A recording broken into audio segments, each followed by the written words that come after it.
Hey, I hope it's going pretty good here. Having tiny problems.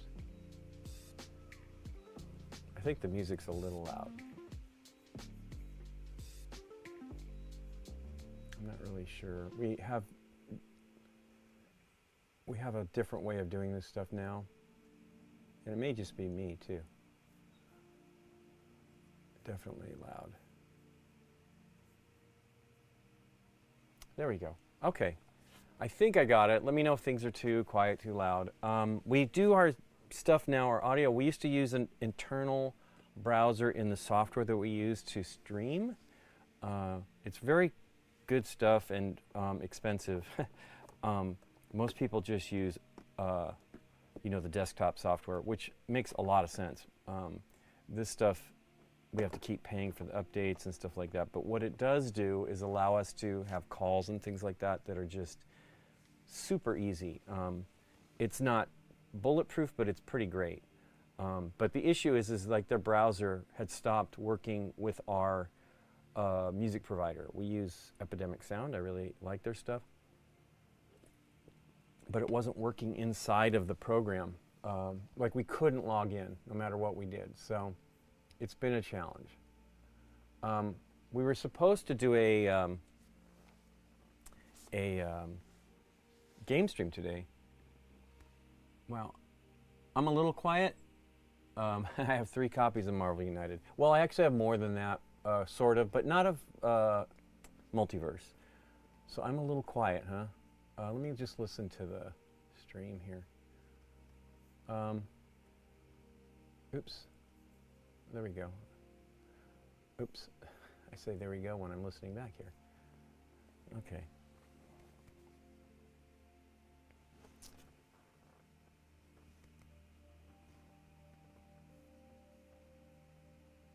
We changed a bunch of things too. So Nikki's not doing great. She's fine. She's feeling better, but her cough is just not great. So we decided not to. I just no, let's just let you relax. Because we have Christoph's in town. We've been filming. We had Daryl and Christoph in the studio last Thursday and played Carcassonne Labyrinth, which was fun, and Spots, I think, maybe. Was it Spots? I feel like we played something else, but maybe Carcassonne Labyrinth twice, I don't remember. But fun, and while Christoph's here, we definitely want to take advantage of him being around, because we won't have him back for a while. Let's see here, but oops, just splashed.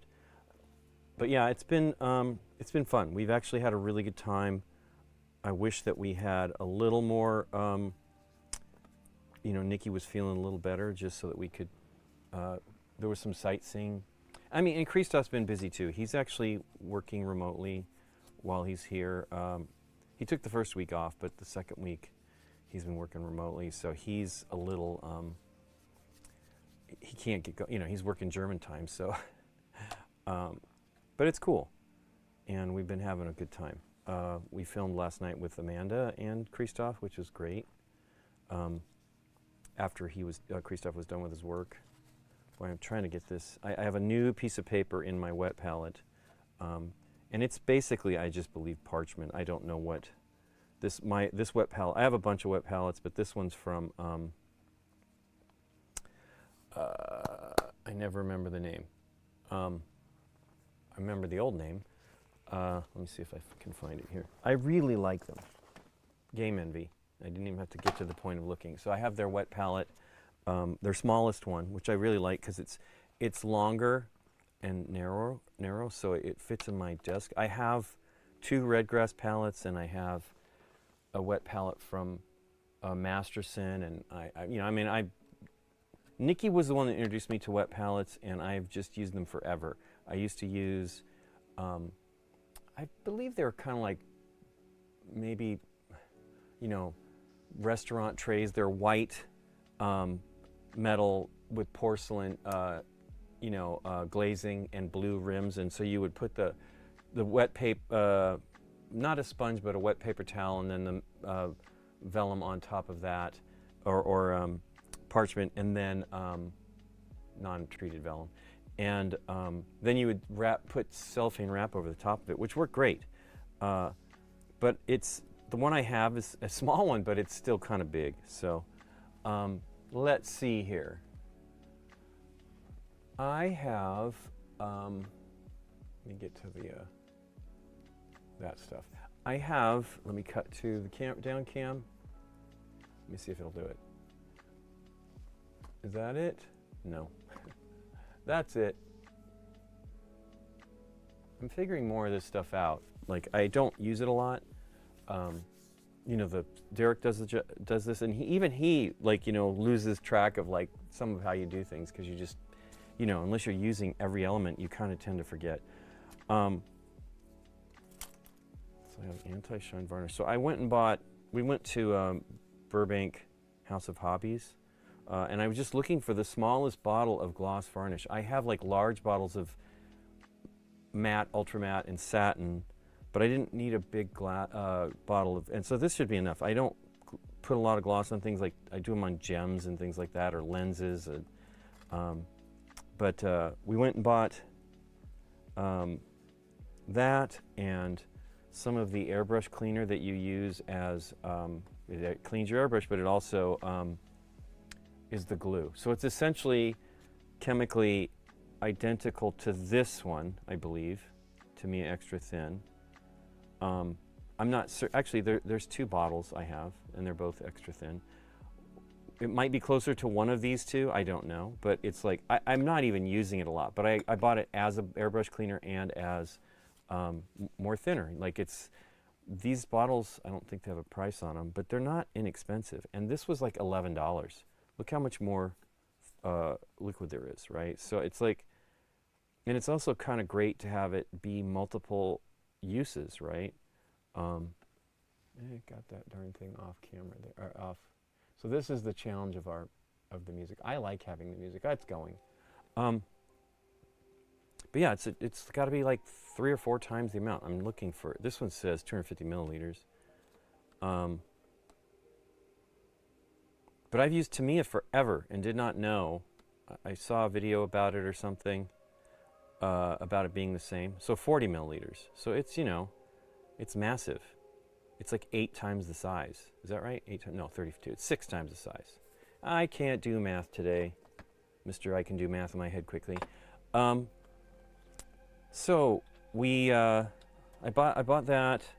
I bought some Tamiya sanding sheets. I think I wanted 3,000. I thought they had it in stock, but this is fine. These are pretty neat. I use the sanding sticks a lot, but I wanted some sheets too. Like, it's softer so that you can like do more of an ease on sanding. I'm planning to do some miniature assembly here soon for a project that I cannot talk about right now. Hopefully I will do something on the stream. And then I also, so I bought those, bought the, what else did I know I bought? Oh, I bought those things. That's what I said, all 4 of those things. But I also purchased these little caps. I bought this. I bought the 3D model. I hope that's not too loud for you guys. But thank you so much. I don't know what the follow is there, but I will see if I can get it to pop up. Nope, that's the wrong thing. I don't know what it was. Darn it. Let me see if I can see it over here. But anyway, thanks so much for the follow. Let me see if I can get that working. This is terrible. I did not test it, so I'm foolish. It does have this other pop-up, which could be a problem, I suppose. I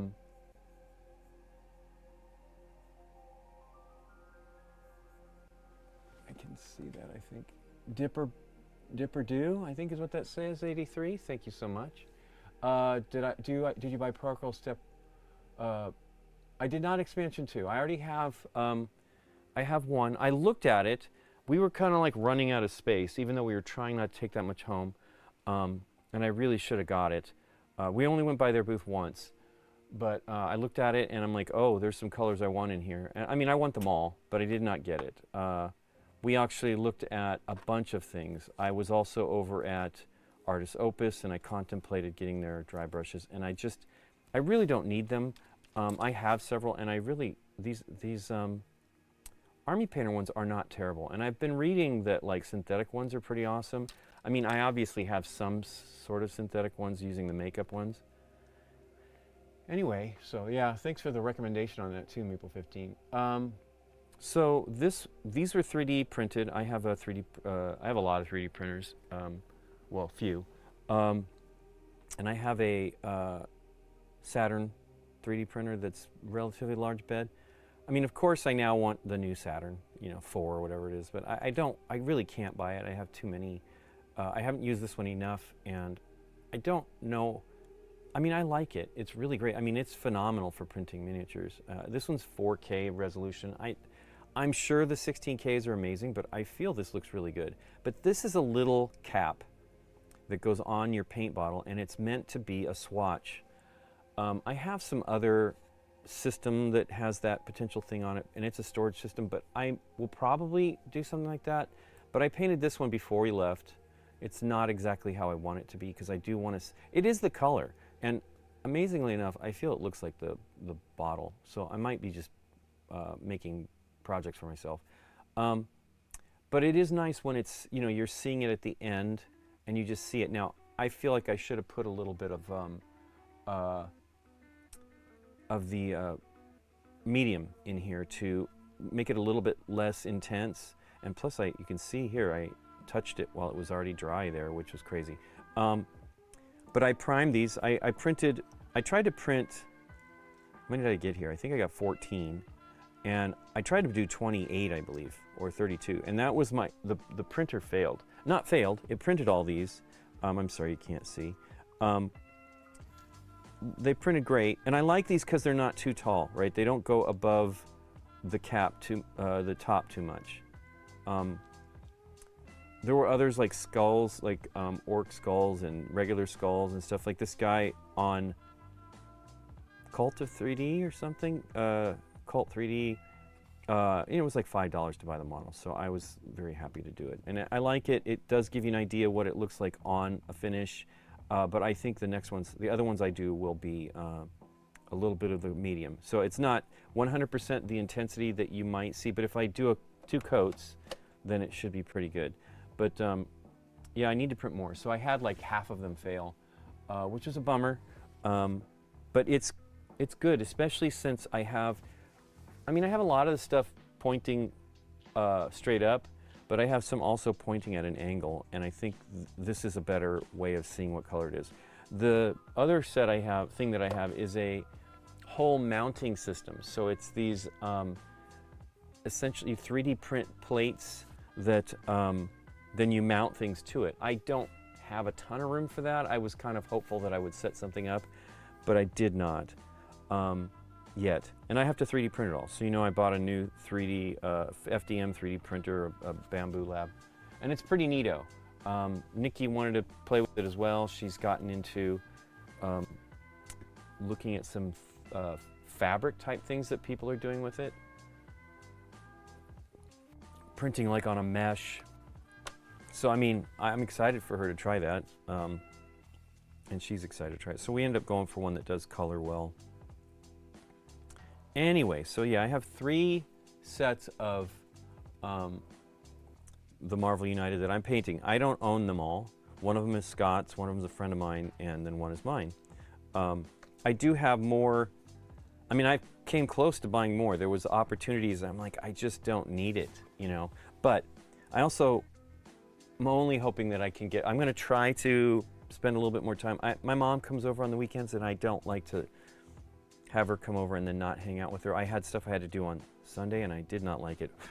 Because, you know, I mean, she was watching some shows and stuff, but, so yeah.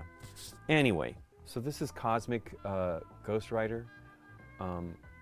It's kind of an interesting miniature. It's, once again, I'm doing a lot of dark. So I was working on Emperor Doom, I think is this one ends up being called. And he turned out pretty cool. Not 100% done, but mostly. And I mean, reality is he's done. Like, I don't need to do more to this. It will be, I'm sure both Scott and my friend will be happy to have these. But yeah, they turned out cool.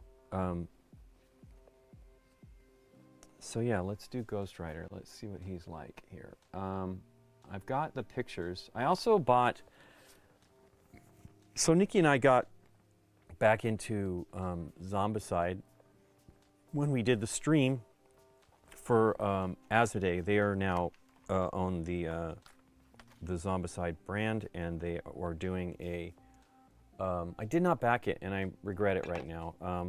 But I'll just get the, I mean, I can potentially get it. I don't like to ask the publishers, but we got the prototype, which we have still, of the Dead Men Tales, which is pirate themed, and they've got some really cool, so it's fantasy and all that, really cool. But we got back into it all, and we basically played a bunch of stuff we don't have. And so I had some of the Marvel United. I had, excuse me, not Marvel United, Marvel Zombies. And I have, let me put these aside for a minute. I'm going to paint one more of these just to see if that strategy is working. I have like the main box and then the X-Men box. You know, the main box lets you play as, wow, this is really not lying down, this paper. Let me just get it wet.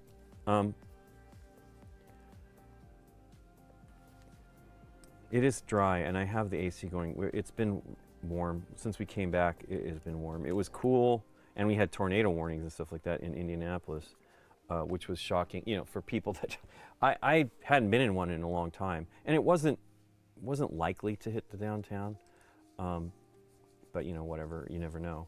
But anyway, since we got back, it's warm, and so it's drying out. Things are drying out a lot faster. I don't actually have to have the entire thing wet, but I want it to be mostly laying flat. And the reality is, I won't even be really using that much standard paint, I think. And I only use the wet palette for standard acrylics. So let's see here. What's a good color that I like over here? I don't have everything of the speed paints from Army Painter. I have a lot of them. Here, let's do this purple one. Now, this is a dark one.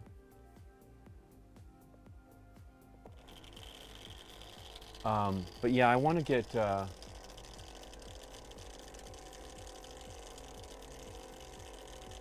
do want to get the rest of those paints, but I don't need them, and to be honest, I haven't actually even used them yet, of the Pro Acryl. I need to. I'm also kind of wondering, so lately I've switched. I don't know if these would even fit. Let's see here. It would work on these too. I've switched to like these tops. These are just screw top that comes off, and then you have the dropper top nozzle. I like these a lot, but it's more money, right? It's like $1 or $2 per bottle, and I have a good amount of. I wish you could just select the color you want from, I mean the lid you want from them. I get why they don't do it though. It's just a pain in the rear end. I just think, so I don't feel like the one steps will need it, but the acrylics when they're fresh don't need it. So I think I'm just going to try to save them for the bottles that I'm still using that are starting to coagulate a little bit, you know. The white is a particularly tough one. So I used a newer white, and it was perfectly fine. Now, as I've said before, my bottle is so old. It was when they were making them in Canada. And I got to be getting low. And I put a little bit of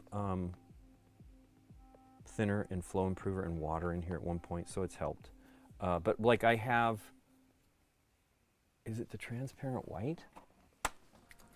Yeah, that one's kind of moving. Maybe this one was fine. But I've had it's really only the white that really gets like that. The other colors, for whatever reason, don't do it. So I have a bottle that is the terrible paint that, so this one, in the set I got, this paint had a problem. And it turns out I wasn't the only one. Like a lot of grit.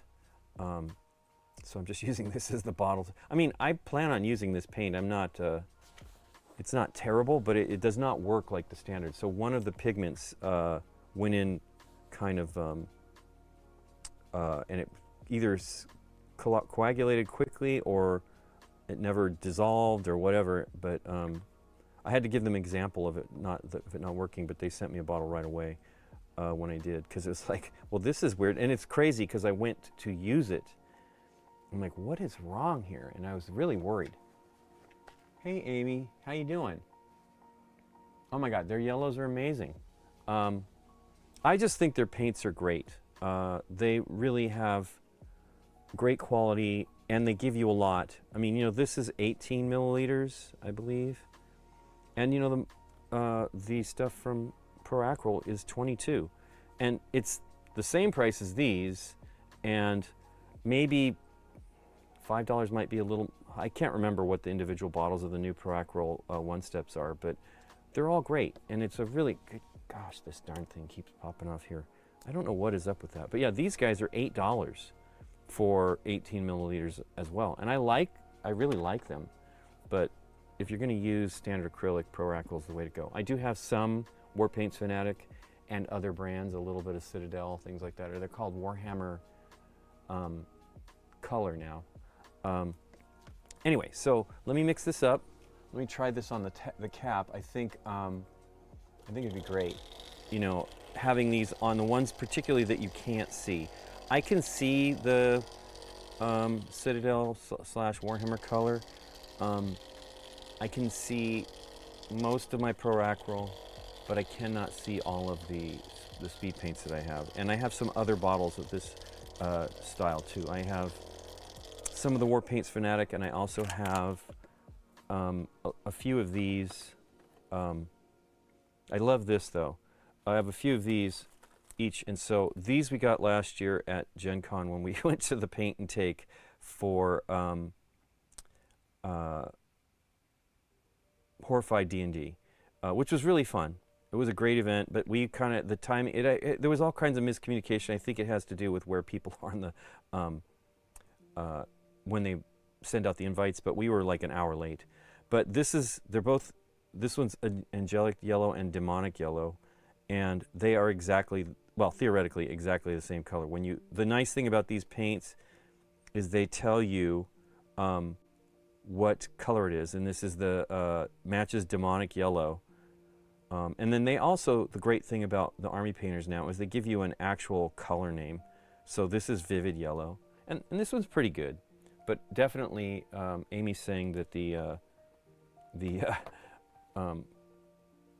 Pro-Acryl is the best, and it really is. Their colors are really solid. Their red is great.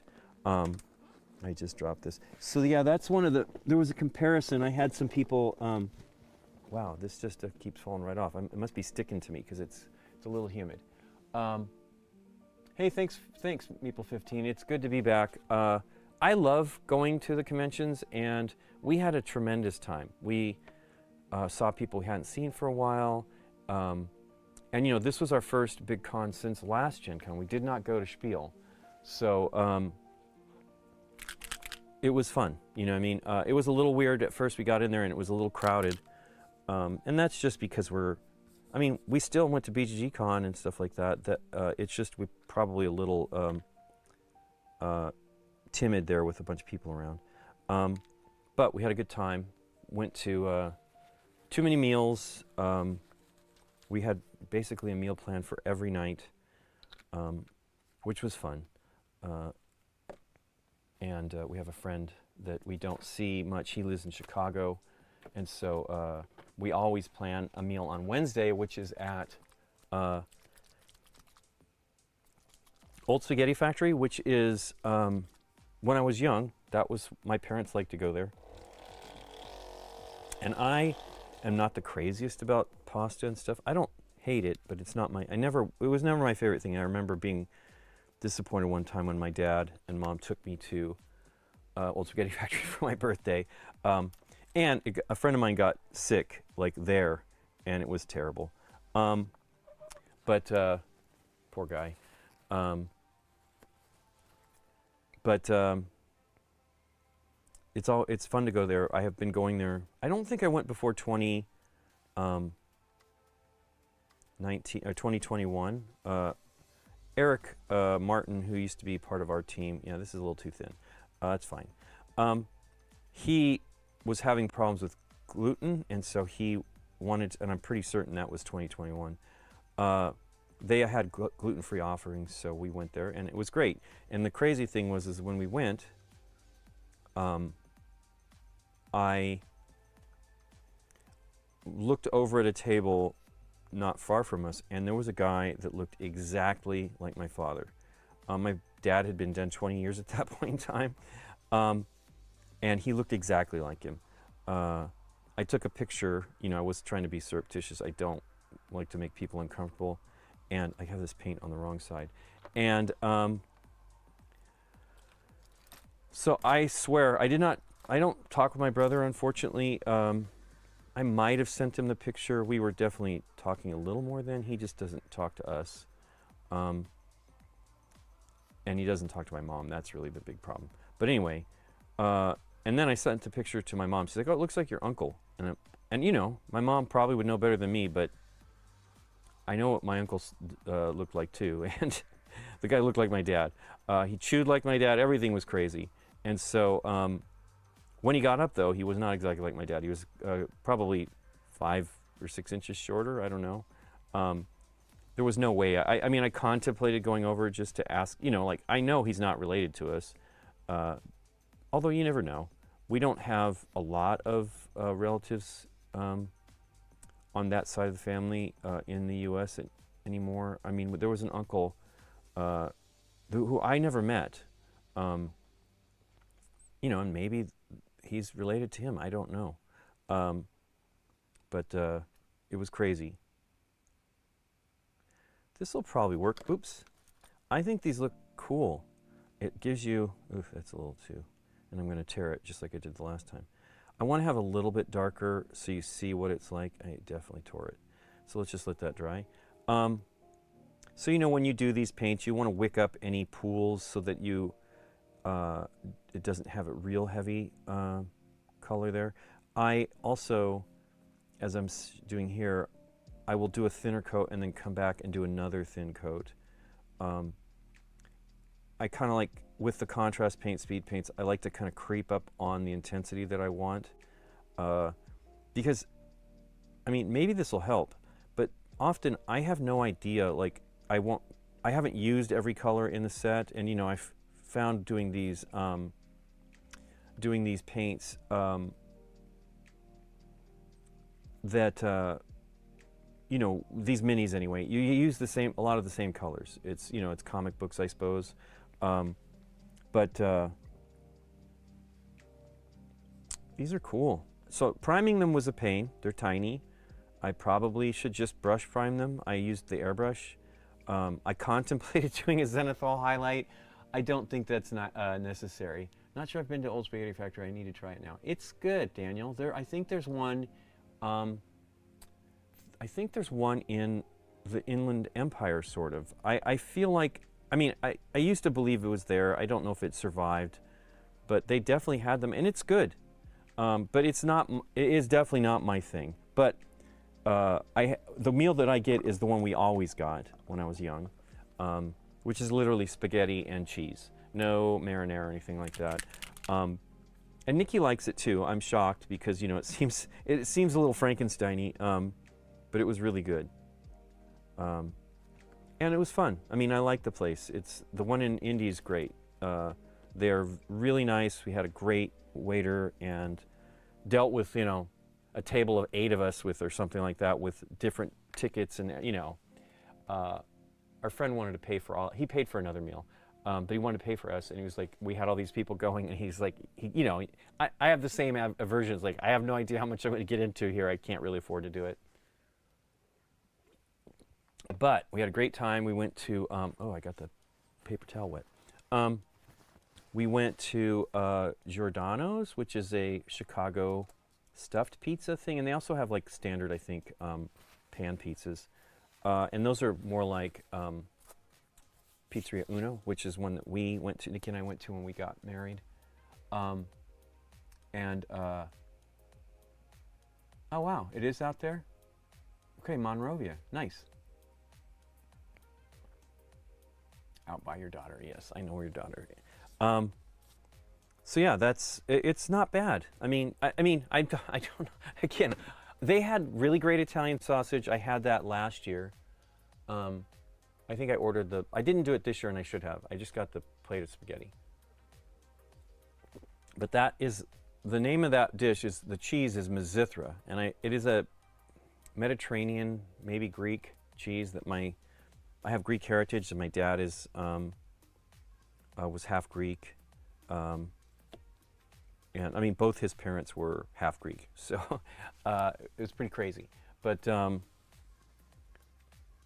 these are cool. They'll be fine. I will let it dry. This probably will stay wet, and it may be just enough. I don't want it to be so intense, and you get an idea of how dark it is in these little pools of things. I let it pool a little bit on the top there, but I'll let that dry. And I have a lot. See, this is the only thing. I mean, it's fine, but it's a lot of purple, right? I'm like, do I want to paint something purple? But I do not. So, although I'll tell you right now, the stone that he is on is very kind of purple. So maybe I will exploit it. So let me put a little bit of the medium back on here. The thing I did not do, which I remind you guys every time you really should do, is make sure the nozzle is not clogged. What did I do with the medium? Boy, oh, here we go. Put it in the wrong spot. It should be fine right now, but definitely make sure. So I have this little tool that I've made that is literally, it's like a paintbrush handle. Although it came with these brushes. These are inexpensive Royal and Langnickel brushes that are actually pretty great for the money, especially. They cost, under 50 cents a paintbrush, I think. Came with like 144 of them. I will say most of the smaller ones are not very good, but they're good for other things. But these were in there to like protect the bristles, which nothing I have has ever done that, which I think is amazing. But I use these a lot for speed paints and contrast paints because they just abuse the brushes. Anyway, so I just pin viced in a little hole and then put a paper clip in there, and then I just poke it before I use it because invariably it will press out the cap. And I've shown this many times, but look how easy this cap comes out. It's ridiculous. When I actually use up a bottle of this stuff, I'm going to try to swap the nozzle. I don't get why this is not in there more strongly. These dropper bottles are like my favorite. Now, let's see what this one's like. So this is the Vallejo airbrush thinner. No, it's not that great either. Now this is a thinner, so it's not going to be a problem. It might be a little stronger than that one. And this is definitely fluid, so it's not going to clog, but anything else it could. So, I particularly like the Vallejo bottles. I wish you could buy these. They're fantastic because they're super clear. So it's another one that I will save these bottles and clean them out because they're really good. These are okay. I didn't shake the medium. I'm not bright. Let me do that because I'm going to use it on the base. It's a very light wash of purple, so I'm going to do a little bit more of that. I had never heard of Mizithra either. It's a big old block of kind of like a white. It's almost like a firmer feta, and it may be related. Try goat's milk, but I really like it. And my aunt, who has passed, she passed a few years back. She used to buy, like blocks of it and give it to us because when she lived out here, she was out here for a little while, which was really a treat. We don't have many relatives. We'd never really had any relatives back out here. All of them were basically in the Colorado, Colorado, Kansas, and Nebraska area, and some in Arizona. So, she would give us a block of that, get it from someplace in Long Beach or something, and it was great. Nikki appreciated it too because she grew to enjoy it. So I'm going to use a handle because I don't have real oily hands, so I'm fortunate, but you should never handle any miniature that you, especially you're going to put more paint on because any oils will cause problems. This is kind of cool. I have not done much color on the bases. My big thing is to sort of just do them as gray and then maybe a little color sometimes. But this rock really does look purple, and it's exactly the color that I've got on the palette, so I'm going to take that as a sign that I should paint it purple. Again, I don't want it to be, I want it to be thin, so I'm going to probably do 2 coats. You know, I want it to be light, not thin. I want it to do, I'm going to slightly increase the intensity by doing 2 coats maybe. The one thing I'm really trying to find are better brushes. I like Winsor Newton's.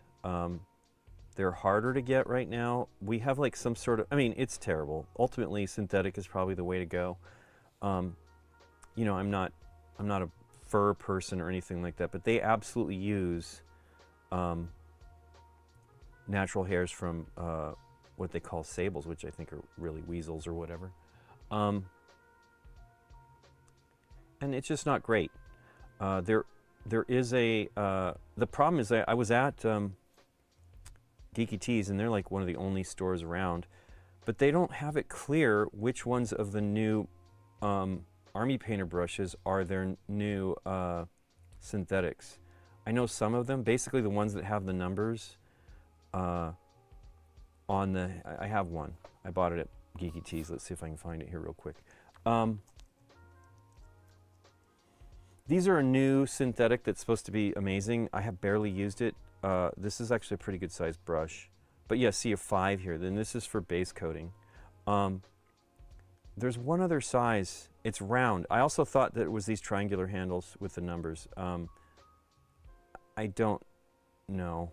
It's a bummer. Somebody like destroyed a brush at, you know, they put the cap back on and folded it. And I tried to fix it, and I'm probably on camera and they probably think I did it.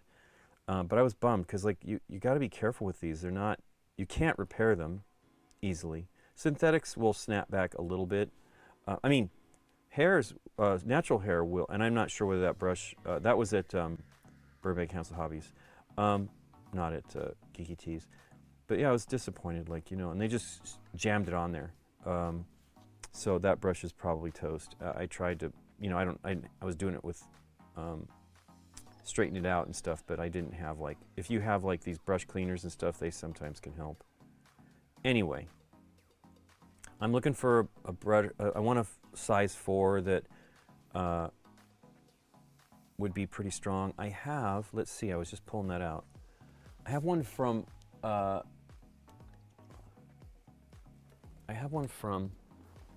don't know if I pulled these out of the box yet, Phalanx, which is the new ones from last year, or whenever I did this Kickstarter, so it was probably a while ago. Took them out. So, they're probably right here. Yeah, here they are. So this one is a, it says it's Kolinsky Sable. They weren't terribly expensive. That's just the problem. I mean, when I was younger, I used to buy Winsor Newtons, and you know, they were expensive then, of course. It's all relative, but they're really expensive now. So this one's pretty good. It's got long. So the nice thing about synthetic natural hair is they can have a stiffer stroke.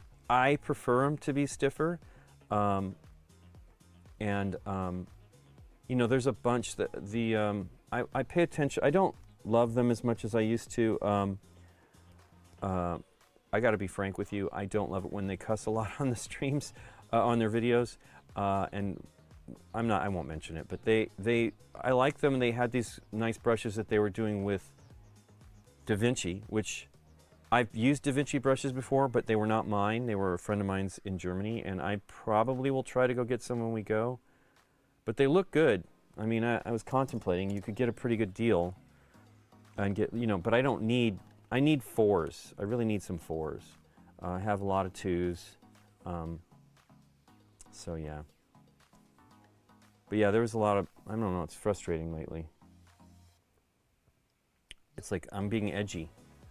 There's a pinball streamer that we watch occasionally, and he was just cussing up a storm. Now, it was a, I believe it was a Patreon stream, but still, like, dude, there are other people, you know, my wife is watching, and she's, I mean, we joke she's a little saltier than I am, but yeah, it's uncomfortable. I don't know, I don't get it. Anyway, that looks good. That's kind of like what this looks like. If you have a Sprouts, they might carry them as if they're, wow, okay. We do have a Sprouts nearby, and you know, my aunt worked for them. She actually worked for Wild Oats. That's where I think she came out here for, and then they got bought by, Whole Foods, and then I think she worked for Sprouts for a little while. I know my aunt did. My aunt also, her sister, my aunt is the only one of those siblings still around, which is unfortunate.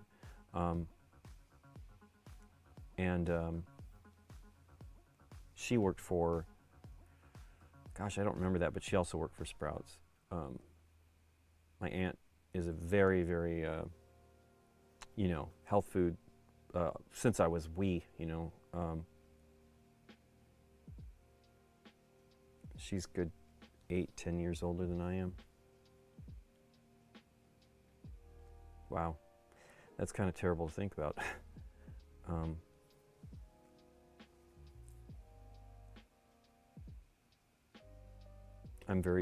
It's a bummer. Like, I really loved being around my, all my aunts and uncles. They're great. My mom's side, her brother and sister are still around.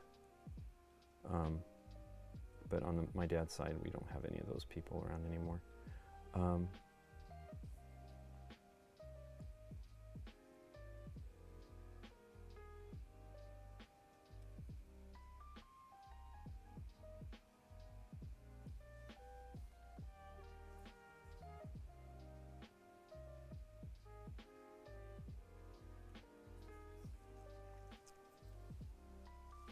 Anyway, if you guys have family members, do your best to be around them. I try to call my mom every night, especially when I'm away. Because, you know, she's by herself and all her friends are passing, you know, they're getting older. And it's tough. So we see her most every weekend. And, you know, she has some friends still, but, you know, it's tough. Especially, you know, we're all kind of wallflowers. And so it makes it challenging. And one of our friends is moving, so they're doing a party soon, which we need to try to go to. I need to look up and see when that's happening. Very sad that they're moving.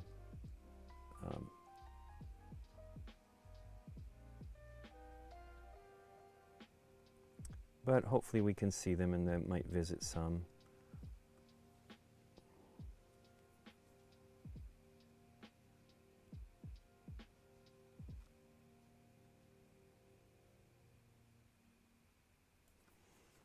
I'm painting the base, which I don't do first, but I have this color. Modified Sales sable brushes along with their brush soap. So, you know, Meeple 15, I have some. I don't have their latest iteration. I think I only have a 3. Let me see. So I bought a set. I bought Atom Smasher's Synthetics, which I really like. He doesn't do those anymore, but I do have the Bomb Wicks, I believe is that what they're called, or Igniters. Igniters, these are the old ones. So I have a 3, and I like these. But the new ones look like they're a different, I mean, you know, they're sable, right? They're not manufactured, so yeah, I have a 3. 3's pretty good. I mean, you know, but look at this. It's like the weird, like from day one it had like a thing. But I watched Jason do a thing about the brushes, and these are nice. This was more of them in here, and I'm using some. And I bought an extra 2, I think, at the time. Let me see if I can find it here. Is that a 2? No, that's a 0. So I have a 0. I think I have another 2 though somewhere. I leave the little caps on them because guess what? I'm terrible and I will bang them and destroy them. Yeah, so here's Uncle Adam's ones that he did. And they're very nice. I've used these too. And I really liked their synthetic fibers. I don't know what they were, but I thought they were good. And then I also purchased the bomb wicks back then too, det quartz. So this one also has a 3 in it, I think. It's funny, like, I'm obsessed about having a 4. This sure looks like it's this is a 4. I should just use it. But yeah, prime synthetic Kolinsky, I don't know. I don't know if they changed manufacturers. I believe the ones from, I have a lot. I'm a knucklehead. I have these also. They pulled out some, but I have the ones from, the reality is brushes are not that consistent. So I have the Artist Opus set that I bought last year.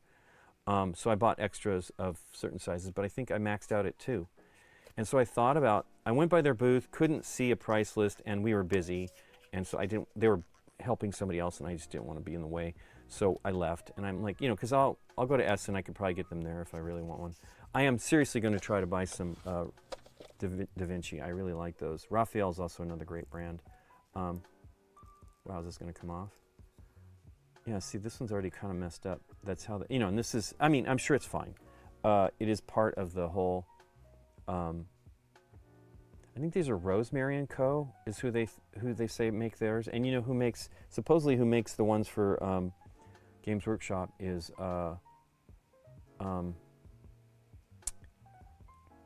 Winsor Newton, and I like Winsor Newtons. Now, those are like $30 here in the US for one of their brushes, the Games Workshop ones, and that's steep. I used to, and all this stuff for, whatever. But yeah, I definitely wouldn't spend as much, and I didn't worry about them quite as much. It's like, and I really don't worry about them that much now, but it is still kind of a little frustrating. But I do put these on because, goodness gracious, I'm going to just knock it off, and if I don't do that, I'll poke them and then mess up the bristles. And I don't like doing it for any of my brushes, whether it's synthetic or natural hair. But yeah, it's weird.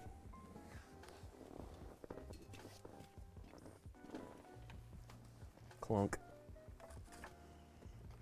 But it was great.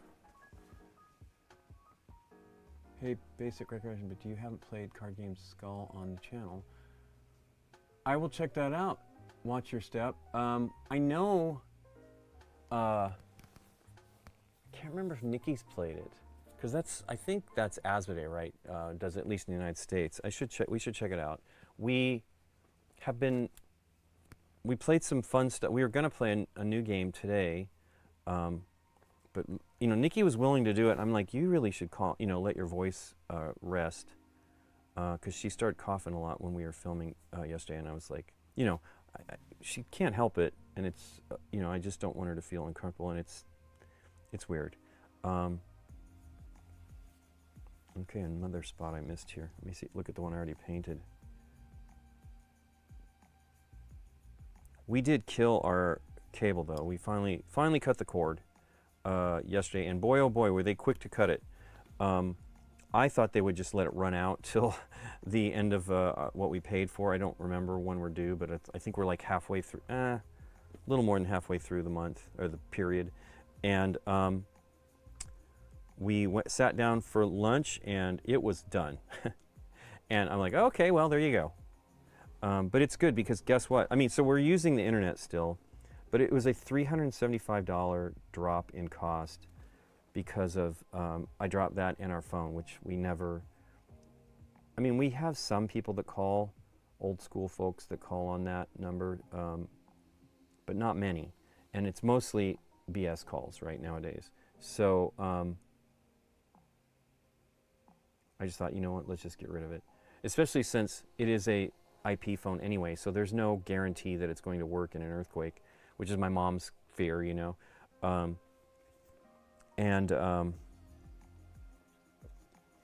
But yeah, I mean, like $375 is a car payment, most of a car payment, or a good chunk of a car payment, maybe, depending on how much you put down and all that stuff. Because we do want to get another car, but it was crazy. I was shocked at how much. I knew it was. What had happened was that basically, it had gone up a lot. So in a year's time, it went up about $100, and we got the bill for this period, and it was another $20 or something like that, $21 probably, I think. And you know, it isn't the cable company.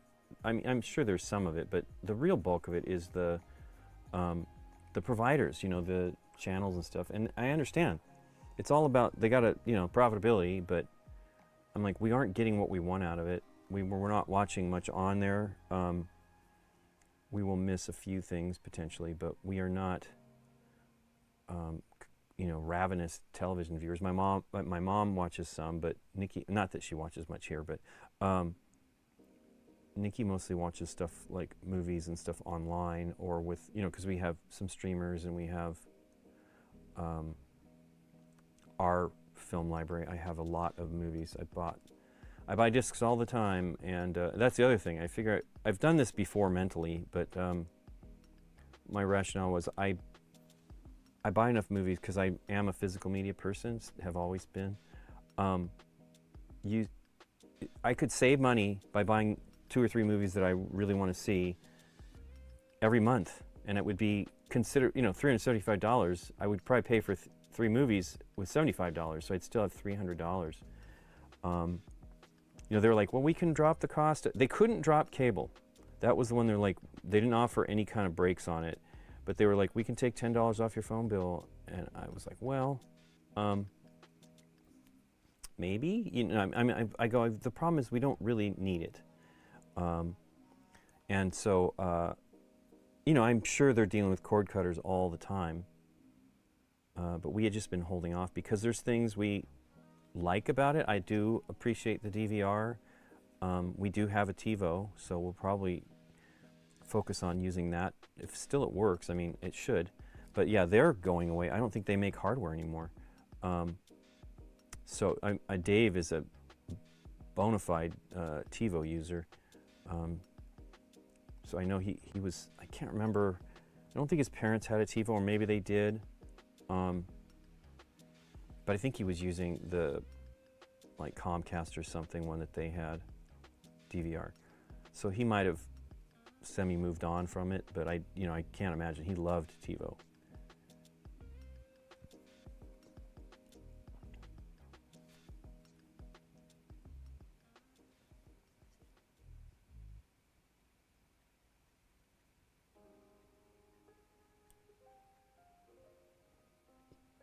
Where do you live?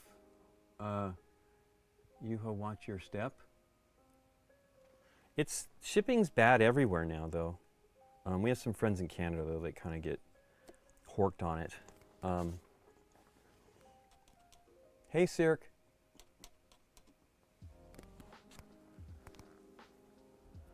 Yeah, we'll probably, if Nikki's feeling well, we'll probably do, because we're back to the schedule that we had on there. I was supposed to do a paint stream last Thursday, but we had Christoph over and we had Daryl, so we're like, you know, of course, let's take advantage of that.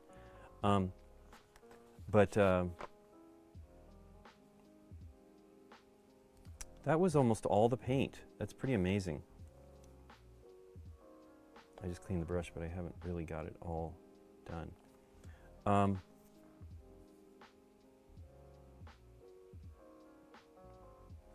That's cool. Okay, so there's a lot. The picture looks great.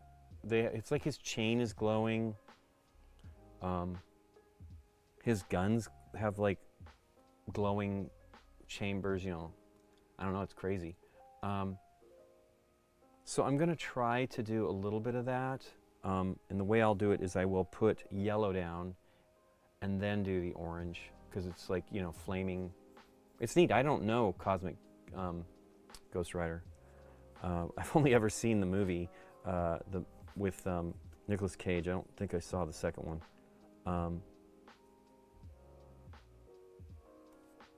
So I painted, I don't think I have that sitting here, but I painted, actually I painted several of them. I think I painted 3 of the Ghost Riders previously, but not on the motorcycle. That's the one I'm dying to paint, but something's falling. It's a mess. We have, oh, that's the Mimic. We did get the new Ravenloft Horrified at Gen Con. The publisher gave that to us. So we probably do that. I do not think we're going to get to do it with Deborah, which is unfortunate. But Daryl will love it. His daughter would love it, so we'll probably do it with them. His daughter's moving too, so she's moving too. She's going to school, so she's going to college, so she's leaving. She's going to the UC system, so she still has a little over a month before she goes up. It's a weird system. I went to UCLA, so it's very odd how that one works. You don't necessarily I felt like they were always, the semester or the quarters were short. It was strange. Hey, I got some paint on his head or something there. Let me see if that'll come off. Not that it matters. These guys they're skulls. What are they doing? So if you get on it quick enough, I'm using a toothpick. You can almost always rub it off, and it does look like it was purple that I was putting on here. I might have scraped off some of the white. You can't see that. I'm pretty sure I scraped off that white, but it doesn't matter. You don't have to worry about it. And the other thing is as I've shown, you can paint that. Let me just do a little tiny bit. I'll show you. Let me use the gray though. So I really, really like this bright neutral gray. It's a little warm compared to what I'm putting on here, but once you put this on and then you put the contrast paint over it, you're never going to notice it. So I am a Bruin, yes. I did not have that. I don't have that school. So I went to high school in the South Bay, here in Southern California, and I have like almost zero nostalgia for any of that stuff. I was not like, I don't know what the deal is. I just was. When I was in, so I was a engineering guy. I was going to be an engineer, and my dad actually talked to me after I'd gotten accepted to UCLA. You know, are you sure this is what you want to do? You're a creative person, and you know, ultimately, I really appreciate that my dad did that because he's correct. I mean, I still ended up kind of doing. I worked in architecture for a while before I started working for BGG. But you know, that was creative. I was designing homes for a while, and then directly out of college, I was working for architects, and I loved it. But at the time, which was a good time, long time ago now, what is this bag for? Oh, this is, I believe, resin. Does that seem right? I don't know. Probably don't need it. At the time, it was a terrible business. You know, like, so there's this whole where you would design, they'll give you the, I mean, and I don't know, I didn't really do it that long. It was a couple years. But we would get a job, I would get a job to work on, and the budget is this. And then you design, you know, and they're looking at it and they're analyzing and they know what you're doing. And then would come the, they can't afford to do the whole thing, which I understand, like, you know, eyes bigger than the stomach. And so you'd have to cut it back. And that was like the most painful experience, like trying to figure out how to reduce, you know, work with them to reduce the project.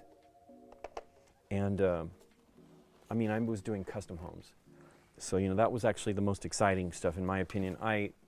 You know, I went to Oxford for a summer and studied the English country home, which was essentially castles, but it was still cool. We saw other things that were not that massive, but it was cool. And so I was really into the homes, you know, I mean, like doing that stuff and doing different things all the time was amazing. And my main boss, they were the two guys I worked for, both were teachers of mine. They were award-winning architects, and so we did custom things. And so they would, you know, things are split up based on how busy we were. So I got to do really great jobs. I never got licensed as an architect. I was working towards that. You know, you don't even have to do that. You can still get your building permit as long as your design is following the standards, you know, building codes. But yeah, it was a challenge, and so it was kind of frustrating.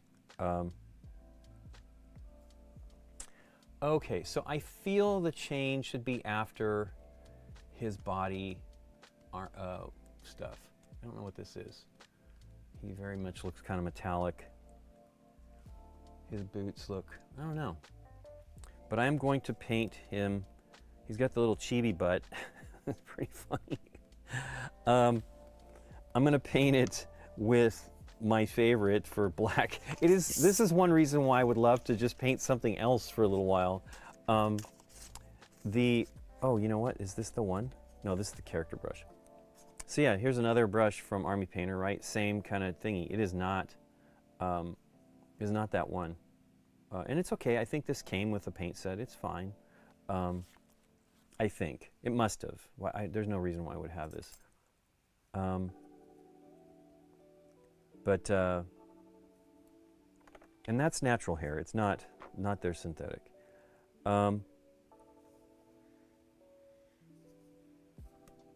Yeah, so I will paint the dark first. You're from India, okay. 3 to 4 times. Or just 3 to 4 games that everyone has. Yeah. So do you know, I mean, so India is, Nikki used to work for Queen Games, and the owner of Queen Games is Indian. And I'm certain he's got stuff that's sold there that you wouldn't have to ship. And his games are amazing, by the way. They do, right now, they've been working on, they're like on game 15 or 14 of the Stefan Feld City series, which is some games that are direct upgrades from a previous City game thing that he did, and then some are like re-implementations of other games. For example, Rum and Pirates is not a City game, but they did one that is based on Rum and Pirates, which was his first Alea game. But Rajiv has worked with Stefan Feld forever. Roma maybe was one that he did back in the day that was a smaller. I feel like there was Roma and Roma 2. I could be wrong. But they make great games. And I'm pretty certain he sells in India. He's got to have partners. So you would get some good stuff. Yeah. But yeah, I never, you know, my dad got me on the art. So, I mean, I was always an artist. My dad was a musician, worked in the music industry. And so I did album covers and stuff like that when I was young. So it was my final year, but I was kind of already in the art class all the time. I did not take art initially, and then I started doing it. The teacher let me come in second semester of my freshman year, I believe it was. And I mean, he was wonderful. He was a great teacher. I'm still friends with his son. But, you know, he got me going, and, you know, because I was like, I was being described with a project, and I just did my own, what it was that I imagined he was telling them to do. And then he saw it, and he's like, oh, you know, it was completely different than what he was expecting. But he really liked it. And so my mom has those paintings. And so it was kind of, it was cool. And so I really got more and more into that. And, you know, I was studying all the math and stuff like that. And, but then I spent the bulk of my junior and senior year, like in the art, I was the art, you know, nerd. Okay, so Black Templar, we're gonna use, I think we're at the end of, see, this is it. This can't be it. Oh, this is Black Templar. I need Basilicanum Gray. That one's still good.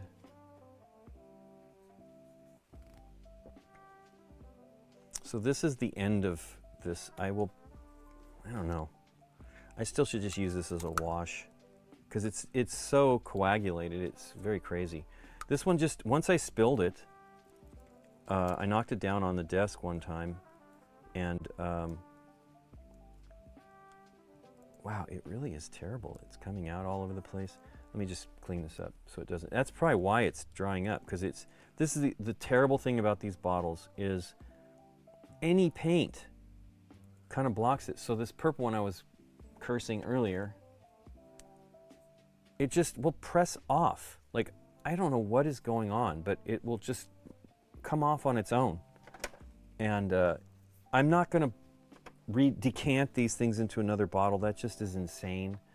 And that's what people do. I have done it for old bottles. So there used to be, if you think these bottles are bad, the ones that they had in the early 2000s when I first got into painting Warhammer stuff, I had painted minis forever as a kid. My parents gave me sets and stuff like that, and I painted it back when it was all, you know, Tester's enamel. I can't even believe I did it. I want to find some of those ones I painted. I know I have them.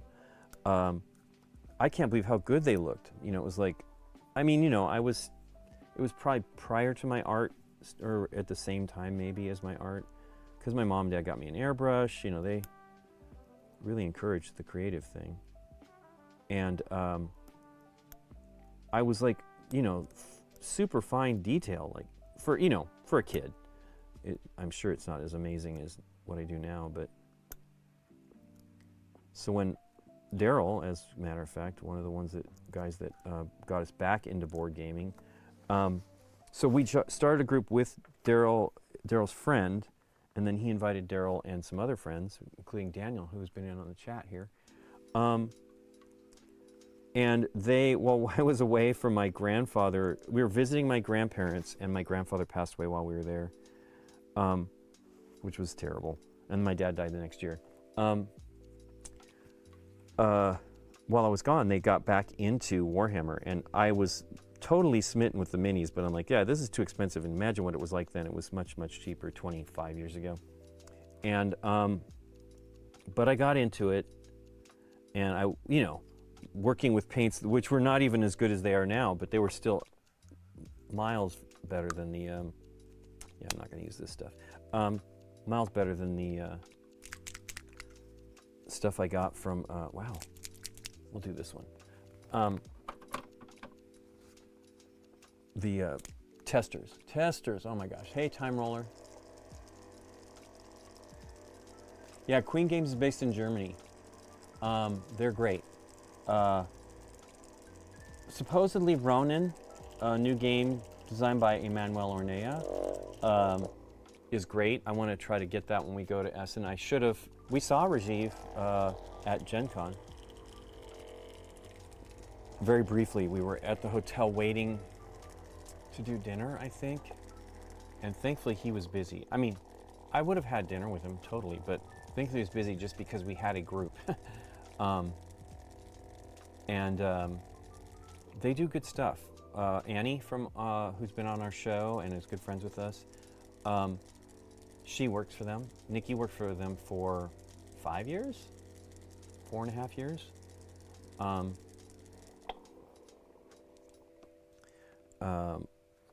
They do some of my favorite games back in the. They're not. I like their stuff still, but I don't know what is going on with all these publishers. It's not, you know, they got to do what they got to do, but it's not what I would. You know, I felt like at one point they were the best. They were doing, not the best, but they had like the most compelling strategy games consistently doing them, right? Which is not always the case. And so they got a little distracted. I don't know by what. They've also had people get frustrated with them. So maybe that not everybody wants to work with them, but Stefan Field loves them, and he's worked with them forever. And he's doing all those games, and they're amazing. They've made so much money. And like Marrakesh is a great one. But yeah, they're great. I would never I mean, for a long time I bought everything. You know, I was getting everything. Alhambra, which is a tiling game, is a great one done by Durkan. He's a great designer. He had something recently that he did for them. Okay, so this is dry now. That looks pretty good. I'm gonna just take it off and put it on. That purple, which is right here. So there you go, that's what it would look like. It's pretty good.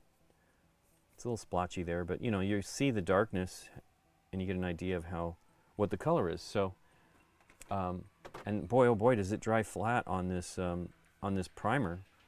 So that would be cool if I do all those. Now I need to print a bajillion of them. I've only got 14, well, less than that now because I've used 2, 2, 4, 6, 8, 10, 12. Yeah, so I had 14 total out of the 20 something I think I tried to print. I think it was 24. So I want to try again. I need to level the printer. So that's the thing about the new stuff, is they just do their own leveling, and it's amazing. The way you have to do it on this one, which is not even that old. Nikki bought this for me like 4.5, 5 years ago. You have to like unlock the bed, the build plate. It's on a pivot, a ball, and then you put a piece of paper beneath it. You get the printer to go down, you know, set down on it, and then you zero the printer at the Z-axis, and then you lock the head, the pivot, and then you set it as a zero Z-axis, and then it works perfectly fine. For whatever reason, it didn't stick. Yeah, Marrakesh is great. To be honest with you, I would love to have all the Stefan Feld stuff. I was a big time buyer of his games because I think they're great. I just don't want to back the Kickstarters, and you know, Rajiv is mostly doing this stuff on Kickstarter now, and I can't say I blame him, but you know, he's kind of had a bad situation in Germany. I don't know exactly what's going on, but like, he's not in the retail stores. So mostly, I know that he kind of got hit. So he's not hobby. He was in mass market. And I don't know that all his games, you know, Alhambra is definitely a mass market game. In Germany, you know, different than here. It's nothing like what it is here. And he, you know, I wonder if I should be painting that inside first and then the black on top of it. So I usually work inside out, and there's like some cool flame effects that they've got going on, like coming from his mouth. I'm not gonna I might put a wash over the skull, but I don't know. I really like the Ranger. Now I might airbrush something to give it a glow, because, you know, the fire. I got all gung-ho about the, I honestly feel I should be doing the colors, flames. Okay, so if I'm gonna do that, I probably will use this Imperial Fist yellow, which is pretty amazing, for that. Got a podcast with Rajiv, wow.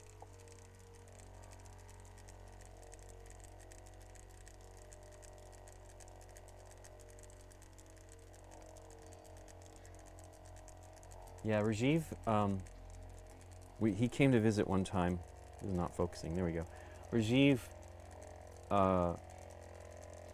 came to visit one time, and we have an Indian place that we go to. Nikki and I have been going there for more than 30 years because she introduced it to me when we were in college.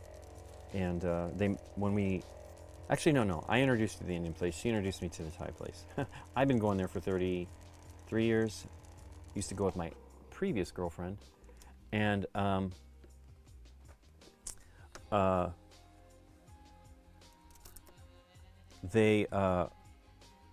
so we went there, and Rajiv like asked them questions, where they're from, and then ordered something not on the menu, like, because he's like, well, they're from the South and it'll be such and such. I'm like, okay, and it was amazing. You know, it's like, why is this not on the menu? So I think they make that for themselves. I'm not really sure why. We had also gone to so when they remodeled, So I was going there before it was the restaurant it is now. It was another Indian place, and the guy that bought the place worked there. So we've been going there forever.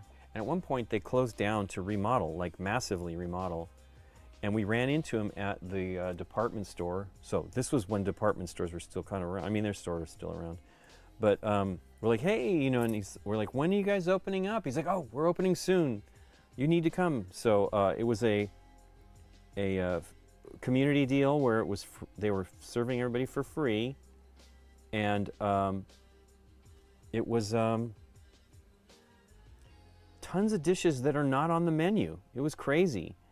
You know, it was catering, so it was like, you know, buffet of all you can eat. It was amazing. We had some friends that were in town at the same time, and they loved going there with us. So it was like this just perfect storm, and we got to try all this wonderful stuff. But you know, it didn't occur to us because there was fish on that, and there isn't really a lot of fish in their menu.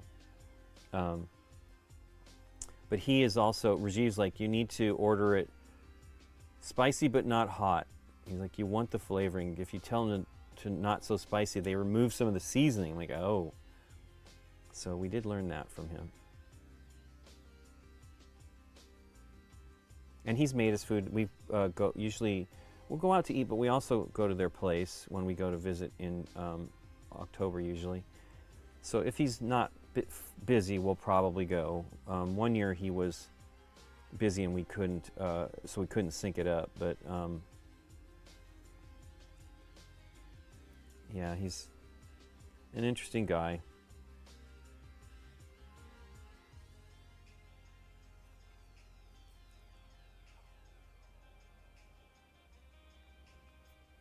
But his son is sort of taking over as much as he can. That's the thing with Rajiv. Rajiv will have meetings to convince you that his way is the way to go. So you're like, okay, well, that was, when I was involved with one of those just because we were in town, I wanted to just say, why don't you just tell us what you want to do and we're going to do that? Because this is crazy. This conversation is pointless.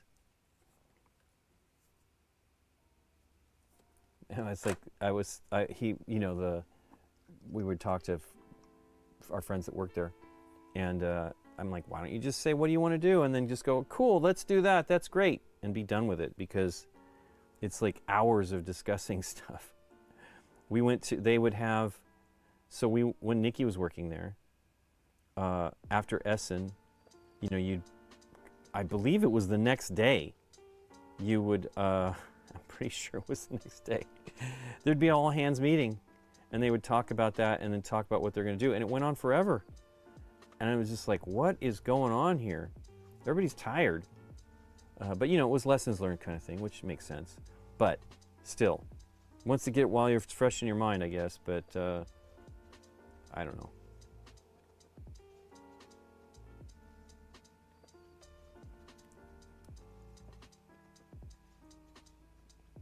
The interesting thing is Rajiv, I mean, his German is great. I don't know what he's talking about, but they speak English a lot around the office because he, you know, he feels that when there's discussions, it levels the playfield because his English is very good and his German is okay. But I feel like more often than not now when I see him, because that was 13 years ago, he mostly speaks German.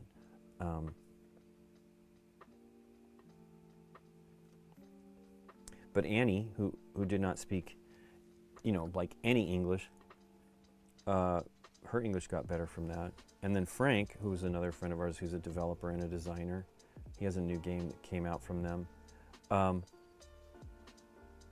He was already really good at, his English was amazing. He literally, you know, learned English, but he also like learned to speak it well from watching Friends, which is pretty amazing. I wish we had a TV show that was a German TV show that was that interesting for me to watch and get better. I studied German too. One of the things I studied, languages. I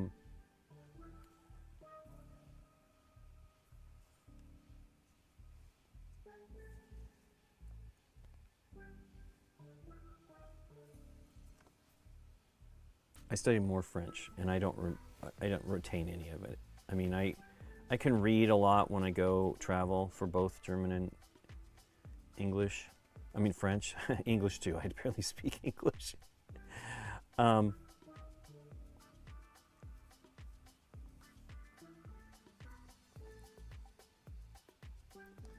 yeah, I wish that I had like the access. I mean, I have French friends, I have German friends. Wish I had the access that I had then.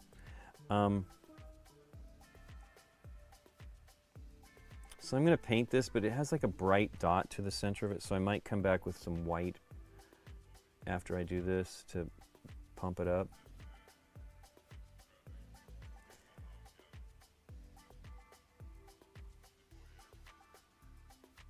The guns too, which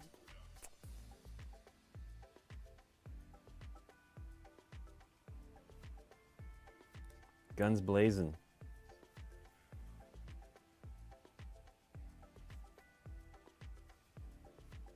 I really do like the contrast paints. They're expensive, but I have only replaced 2 bottles so far.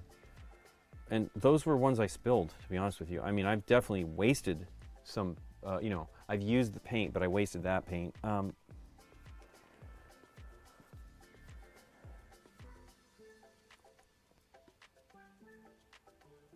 But they're really, I think they're mostly great.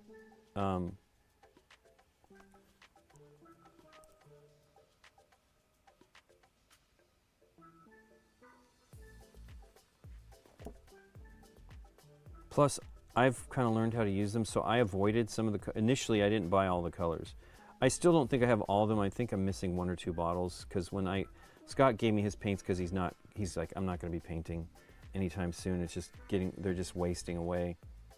So I took them with me, and he had purchased some of the colors I didn't, so I got those now.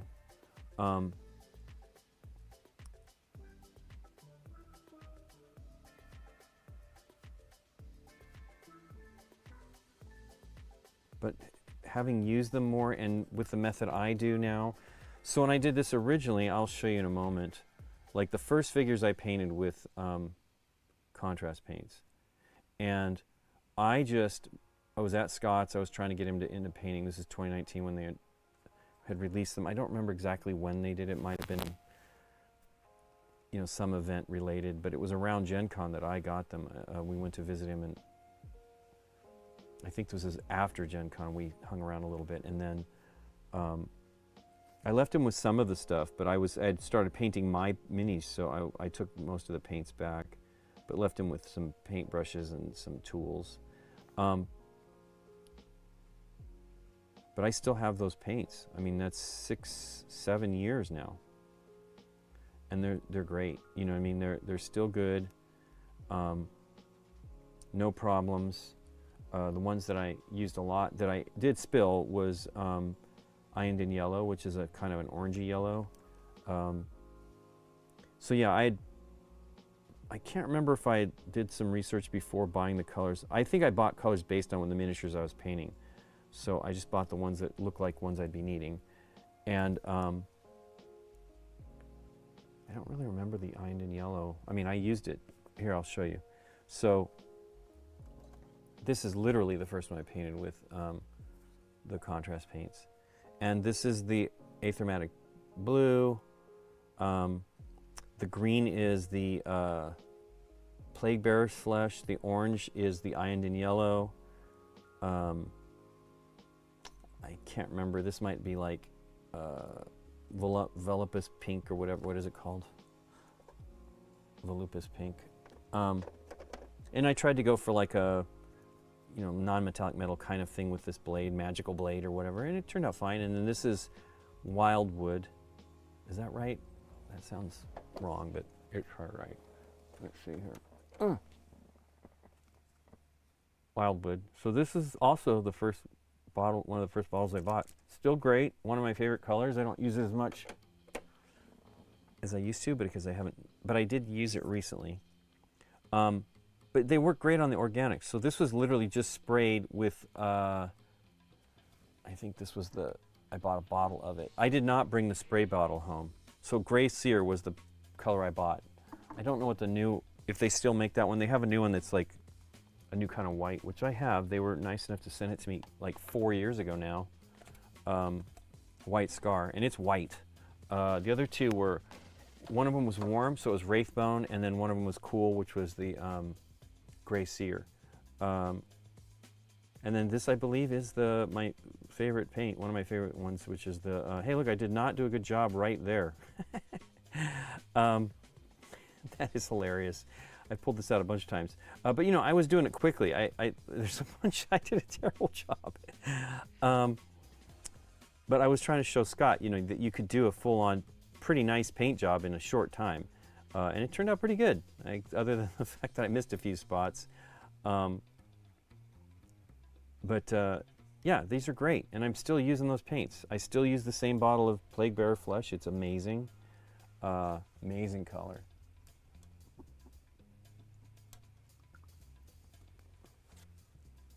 Okay, let's keep going on this yellow. It is very bright color. It's almost not bright enough, so I'll probably use some of the yellow that Amy was talking about earlier as a highlight, and maybe white with a yellow on top of it, right? That'll make it really pop to make the brightest edge of the flames.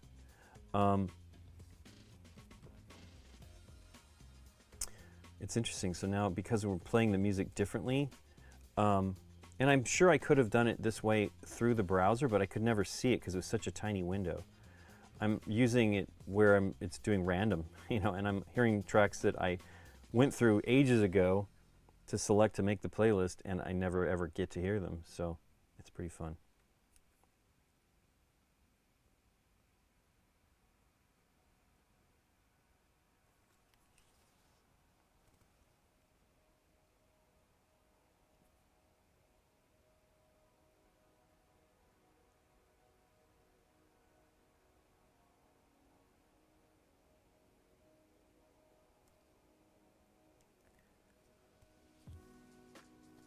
Very cool.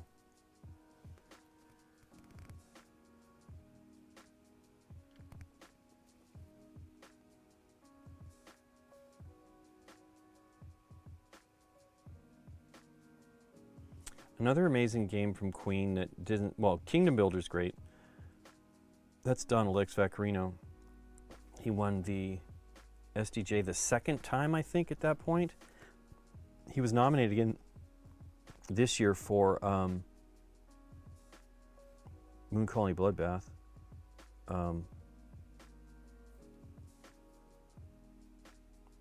He's an interesting guy. I met him once.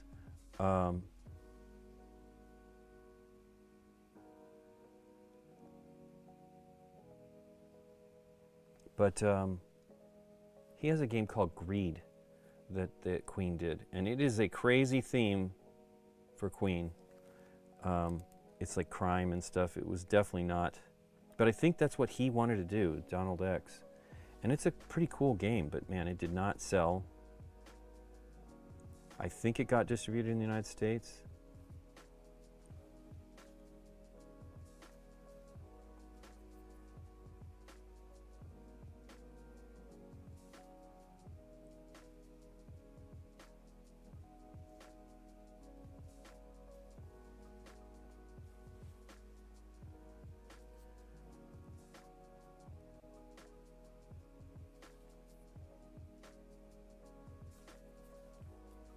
I've got the color on the other side. I do not, it's insane to me. I need it on my right. I don't know what I'm doing.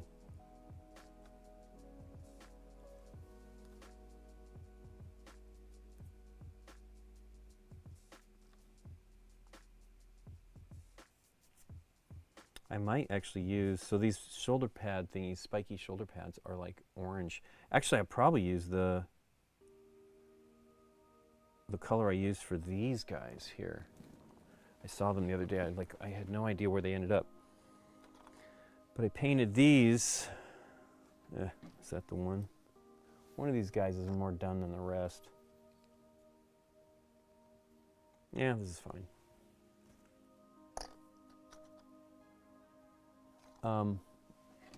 This is I didn't have an orange. These are the squat, they're not squats, they're called, originally they were squats. They're called Leagues of Votan. And this orange I borrowed. So I went to a painting event in Cologne, or in Bonn, that our friend Sebastian, he's really like a community leader there. He's amazing. And he put together a paint day, and we went to that. And Nikki and Annie were doing crafts, and it was amazing. And so one of the ladies painting loaned me this Fire Giant Orange, which is this 2.0. I don't know exactly if it matches. I believe hers was 1.0, and it worked perfectly fine for me. And I used it as long as I could because she needed it back at one point.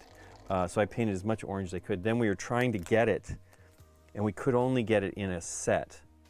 And, Sebastian didn't need them, and he wasn't going to use them.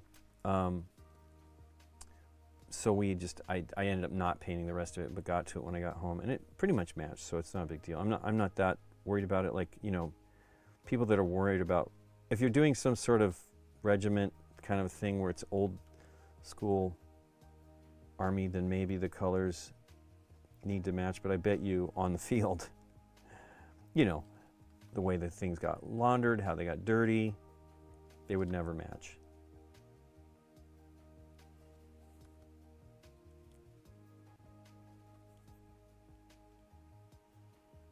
Yeah, these colors are good. So yeah, there's not enough white in there, so I'm going to put some white in there. I wonder what Rajiv, what podcast that was that on? Did you see? Because I'm intrigued. I don't think I've ever. Well, I've seen some German interviews with him when he was working on stuff. I haven't really paid attention.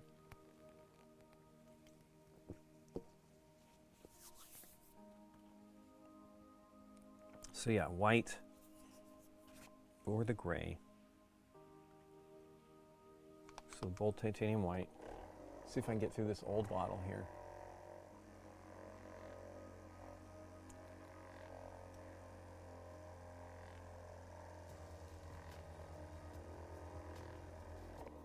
Tabletop Game Convention channel, huh? Yeah, Rajiv, he tries hard. He's, wow, this is terrible. Like, it's so dry. I do have the air conditioning going in here because it's pretty warm.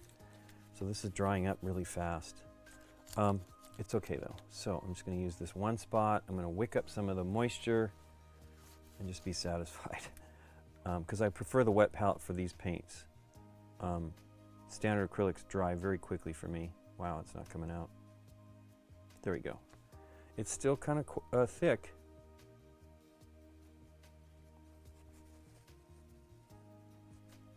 I will torture myself and get this used up. I should use it as a primer because that'll get me through it real quick.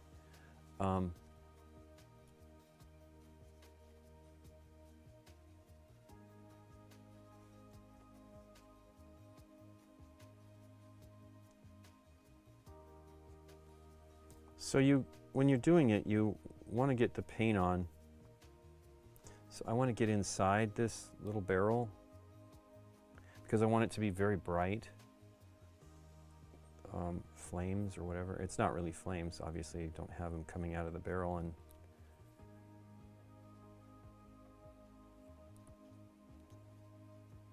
so one thing, you can do, although it's basically black on the front edge of that gun barrel in the pictures, so I'm sure Big Child, they're the people that sculpted these, and they're also the people that painted these. They looked at the source material, the reference material. I don't have all that. Scott has one of those Marvel encyclopedias, which is awesome. I've contemplated getting it. But the reality is I really want to paint something else. I love these. I want to get through them, and I've committed to painting them for my friends, so I will spend the time to get them done. Look at this. This is purple and yellow right now. That looks funny. We're going for the Vikings, maybe? Is that what it is?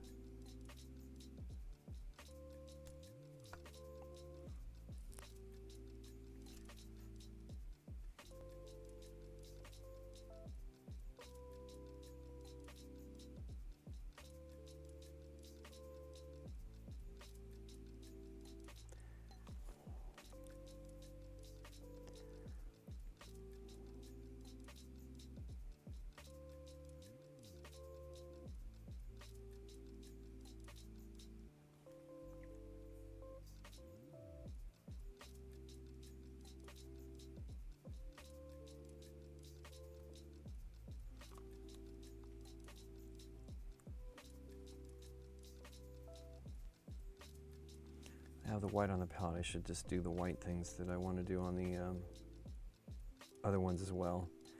Let me think about what needs to be bright.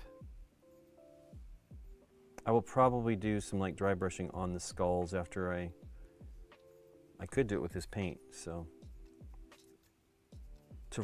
because you know the skulls do not need to look smooth, although they look pretty great.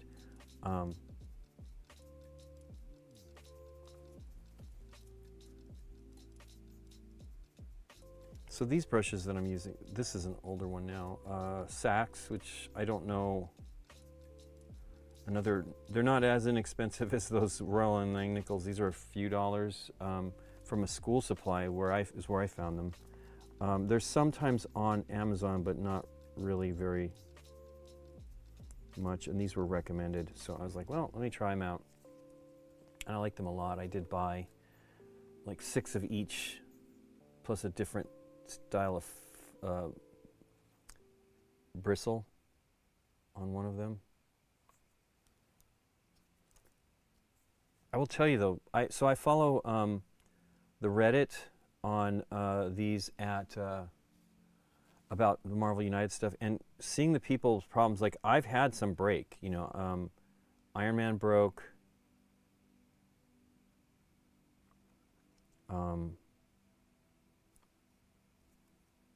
one of the Sentinels broke in shipping, so I'm putting a little bit of white on the tips of this here to try to then put a yellow over it so it's really intense, hopefully. I might choose another yellow. I have another one from Games Workshop plus some of the, well, I don't know if they're the same. It doesn't need to be a bunch, but I want to do a little bit on the tips here, just at where it starts.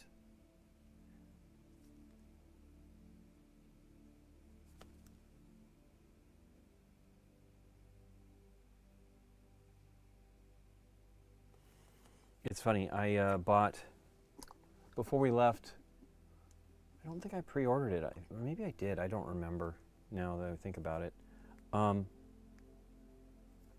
bought the new Strokes album, which I like Strokes hilariously. You know, I think of them as young, and they're now like nearing late 40s, 50s. But their new album sounds pretty good, and so I ordered it. And it showed up, the package showed up finally yesterday. It had shipped like a week ago. Showed up and the package was empty. Like, this is great. What did you guys do here? It was Amazon. It's kind of frustrating. Like, I don't get it. How that can go out, but it wasn't sealed. I've had this happen before where I get the package and it's empty.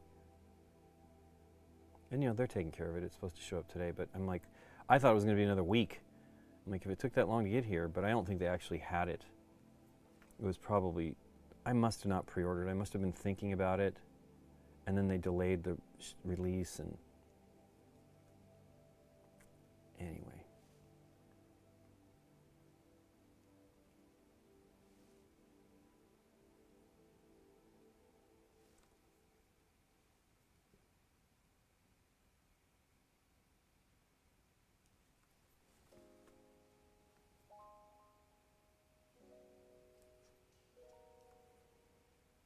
So those are brighter now. That's pretty cool. I may end up doing some of that on the chains to really, yeah, it's mostly on the inside, so that might be okay. But you know, there's like, you want to kind of get it to white.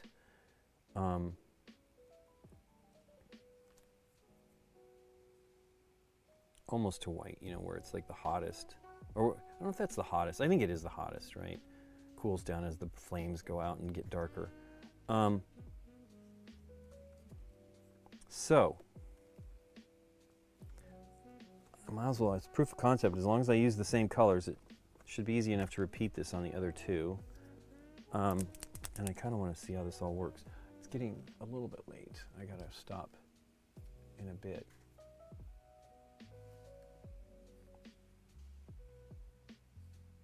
So it made it brighter. I don't know if you can see it on the front edges there. So that works. And that's what I did on like, here. So this is Black Widow. she's dry brushed.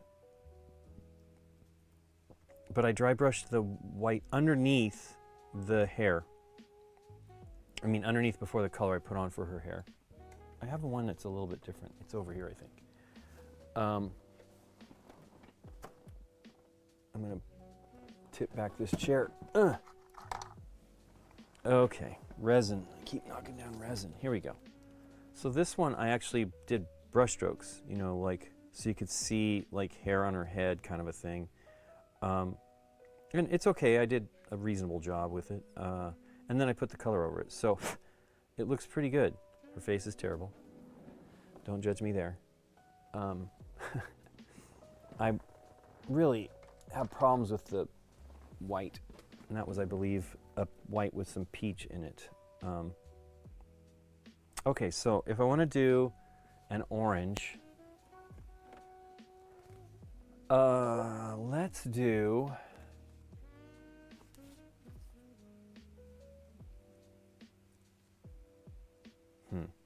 Well, let's try the one that I was talking about. I'm going to leave this out. I've got the Fire Giant Orange. So it's a different, you know, they're, hey Amanda. So Amanda was over yesterday. It was really fun. It's always good to have her around. She was busy. She went to Comic-Con and then Gen Con, so she had a very busy 2 weeks. And you know, actually I don't think she got to film any of the videos for the SDJs with us because she was busy, but she did come for the discussion video. We were talking about that last night because we had 10 of us, which was amazing. And I couldn't turn anybody away because everybody had prepped, you know, everybody had learned all the games. It was pretty amazing.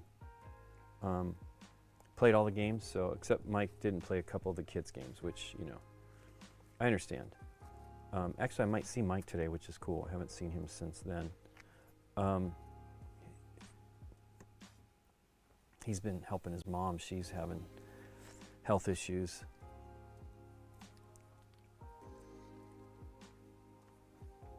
So let's see if I can carefully apply this. I say cautiously.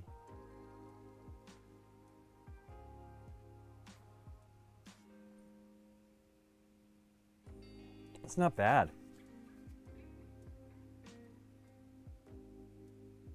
That looks strong.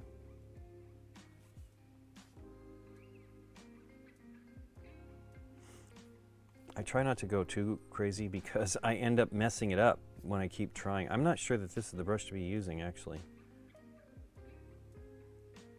You really don't want to use great brushes for... You want to use decent ones, though, because you're painting still. But you don't want to use great brushes for your contrast and speed paints. Because what happens is the paint gets into the bristles and causes them to spread, and it's not good. Now, this is not the brush. This one's a little tired. Let me see if I have a better one here. The problem is I don't feel I have any good. It's crazy. I have a lot of brushes, but I don't have like everything I need, and that's probably because I've used them up. I had a bunch of what I really liked ones. Let's see if it's still here. It is here, I think. Is this it? Yeah. This is a very fine, what they call a liner, 18-0. And I bought these years ago. And hilariously, I had like 1 or 2 of this and no more. And then a bunch of these real fine spotters, I think is what they're called. And I really wish I'd flipped it. You know, like I wish I had more of this one. And they don't sell them anymore at these. I'm pretty sure this was from Michael's.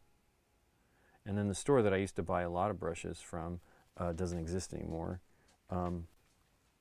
Continental, they were great. It's weird, you know, the schools you do everything digitally nowadays, so I don't think they teach it anymore. It's weird. You know, oops, there you go. Ooh, that's not so bad though. So I could just come back in and do a dot of yellow maybe to pump that back up. But that looks cool. definitely need another dot of yellow there. So probably a little white. Let me see if I can clean it up with like a toothpick.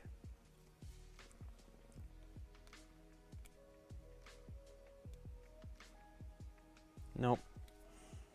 Okay, so we'll let that dry and then I'll brighten it up.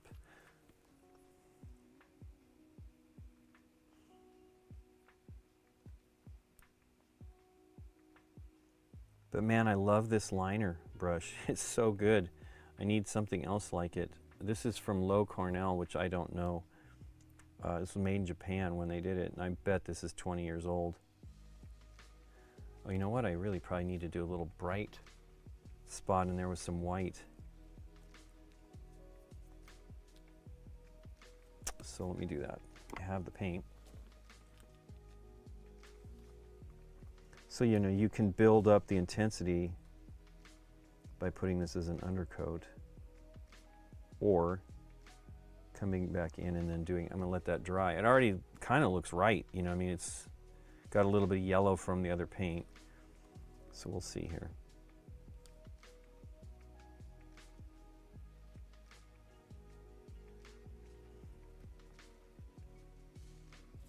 Yeah, that's too orange now.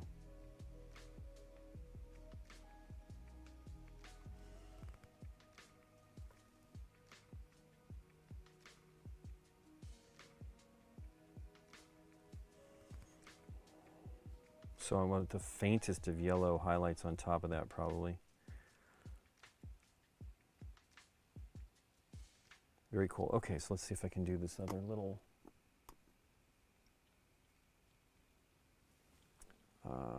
orange here.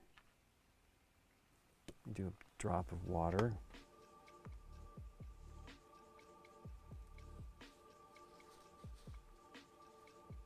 So water does a great job on these as well. Water will reduce the intensity as well. It's just that it doesn't have the same qualities as the flow qualities as the paint when you use the water.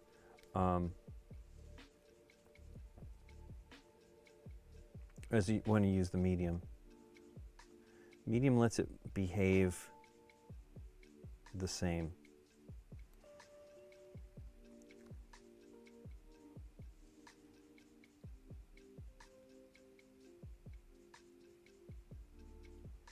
So I'm basically letting it kind of settle in the edges to make it as dark as I can. Let's see what we get here. Because this is going to be the interim color here as well. There is a pretty great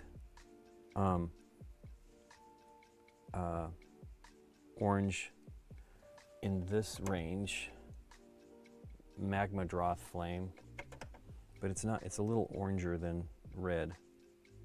And I kind of want it to be, this brush is not ideal for this, what I'm doing right now. Okay.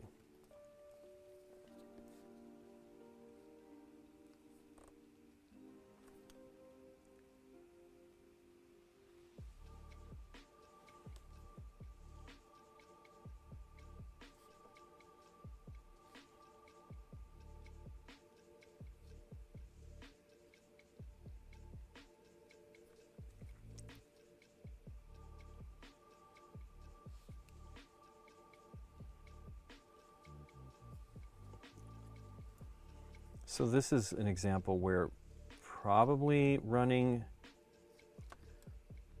standard acrylics would be stronger. I mean, I definitely watch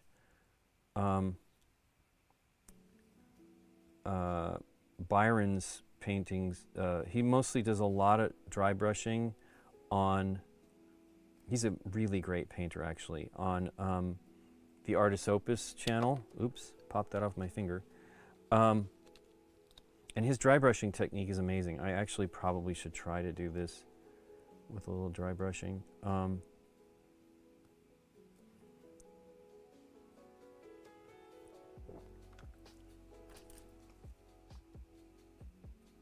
Yeah, it dries pretty quickly.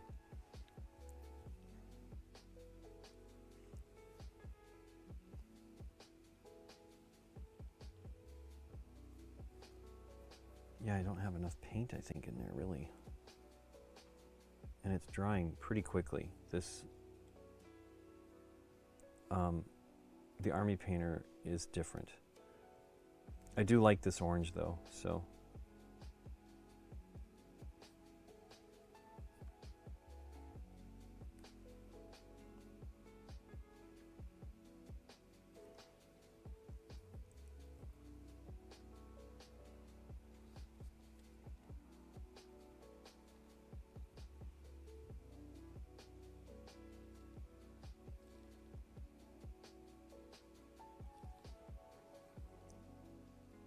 Out of focus. Well, this being in the shot is not helpful. I don't know why it focuses on that, maybe because it's brighter. Okay, so I'm going to do a little bit of yellow if it's still damp to go over that.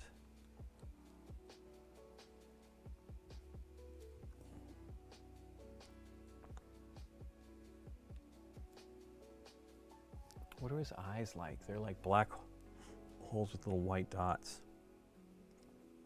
I will deal with that later. So.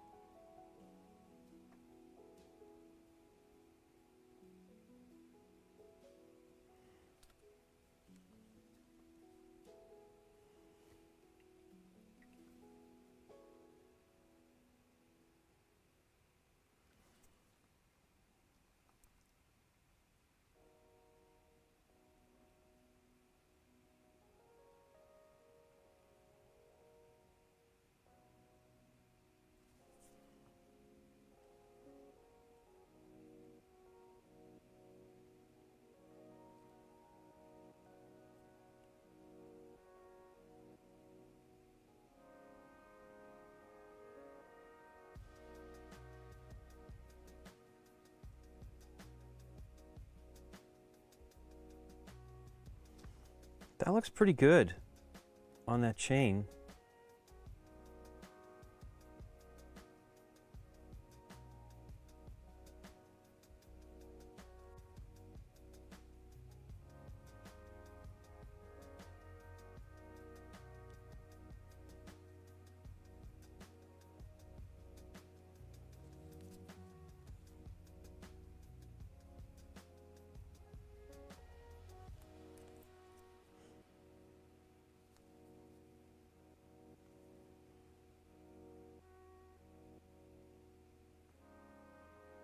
So that, you know, the colors between the ranges often have similar ones. I don't know that this one, this fire giant, matches. It might match the one.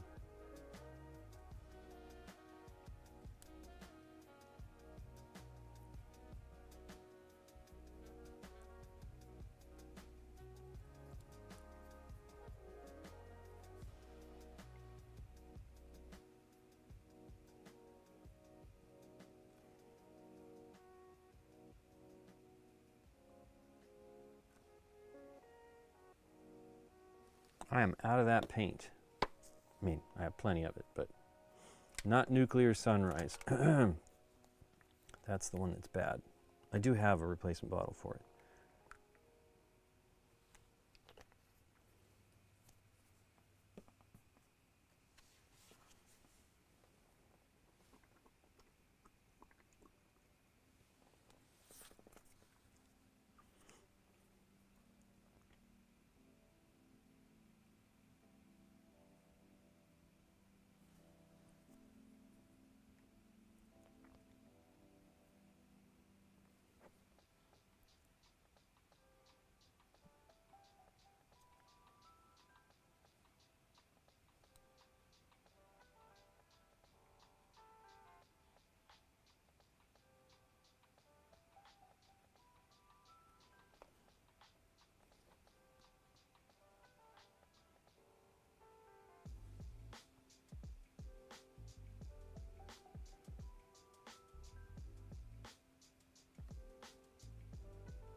Got this in the shot again.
I'm getting yellow in there.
I didn't get the yellow there.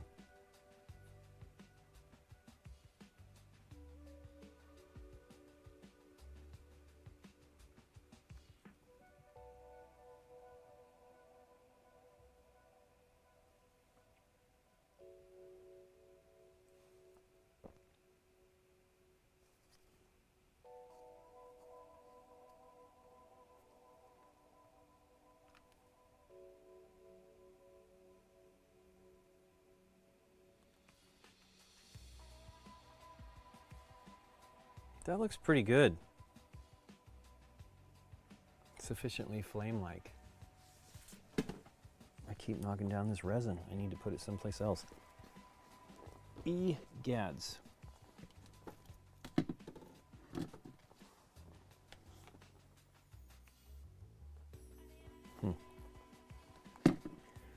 Okay.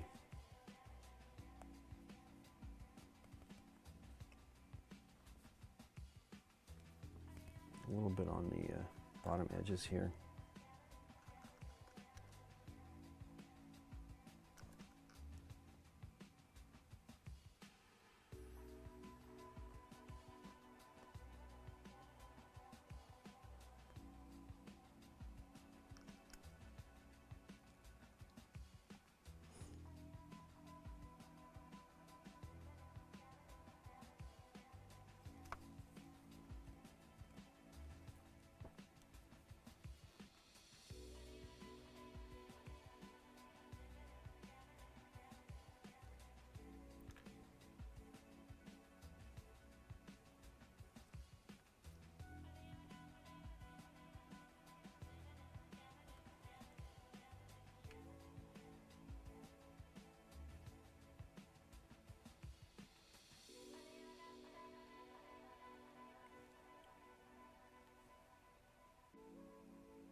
Wow, that's really loud. I think we got a raid going on here. Why is this not showing up? I think it's the wrong one. Oh well. Something is going on. Thanks so much for the raid. No, it's a subscription. Odarpy, thank you so much. I really appreciate it. I don't know what's happening to the music. Having fun here today. Painting this. Oh, what does the raid sound like? I don't know. It's been a little while since we streamed last week, but I think we had somebody raid us. But I haven't streamed really for a month. Hope you're doing well. Trying to get this Cosmic Ghost Rider going. I got to figure out what the deal is with that level. And I got to figure out what I got to do to get it to show up. It's part of, like, there's some overlays that we have, and I was putting the one of my name over because it was looking weird, but it's not necessary. If it means I can't have those things pop up when those happen, I don't care. I will make sure that happens. But thanks so much for the support.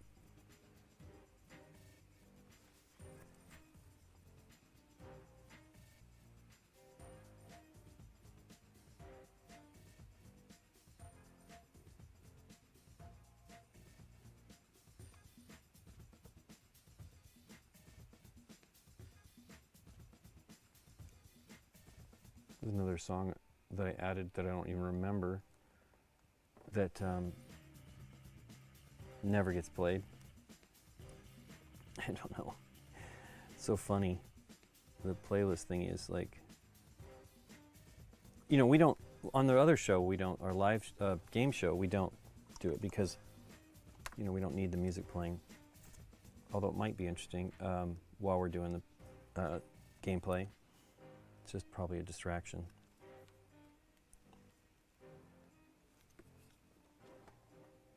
Okay, see if I can do that without making too much of a mess.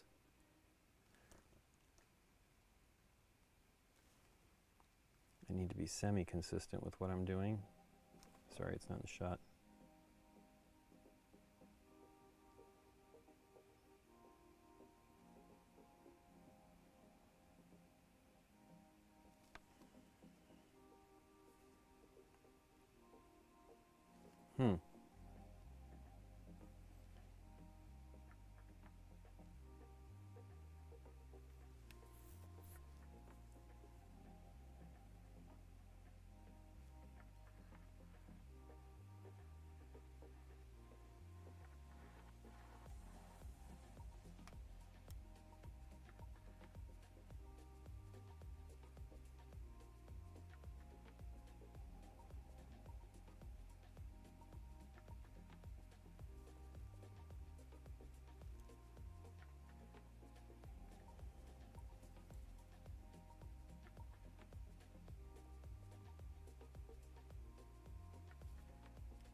Okay.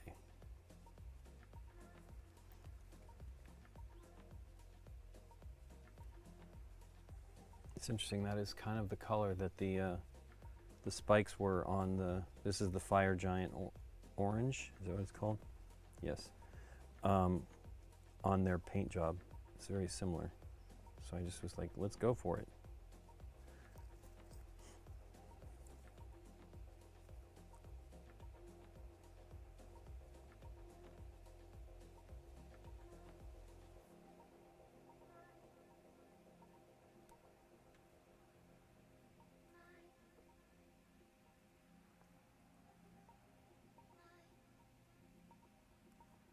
Yeah, got that on his, whatever that collar is. Now the thing is it's going to be, it should have some glow, you know, from the flames. So I want to do a little bit more on this inner edge of this portal, this hole on his chest plate.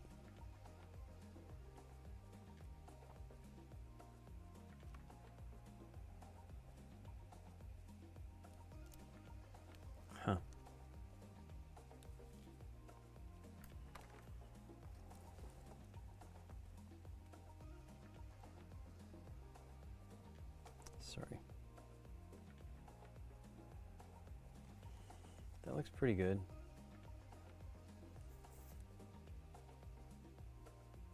This is only okay here, this one here.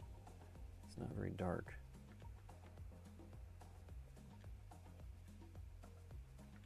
Huh, making a mess.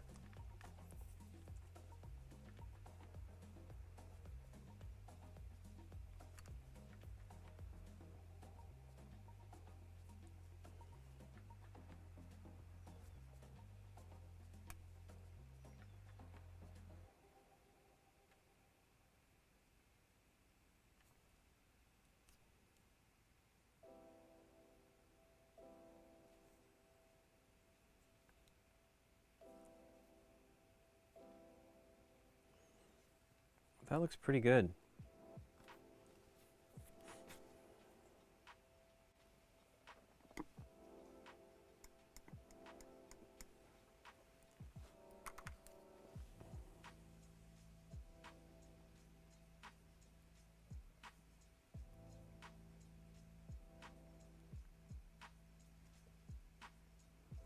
I don't feel like I did a good job on some of that yellow. Maybe do a little bit more of it. So that's this color. This is pretty dry, so you can see when I pop it out. This is the neat thing about these fidget poppers. It just basically comes right off the dry stuff. It's a little damp in the center there, but I'm going to clean that up and put a little bit more in there.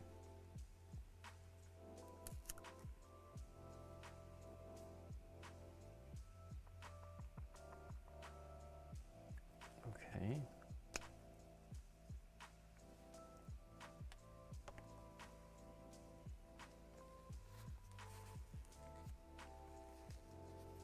We did go to a exhibit at the Skirball Center here in LA, where we they had a punk exhibit that was kind of cool. So it was focusing punk music,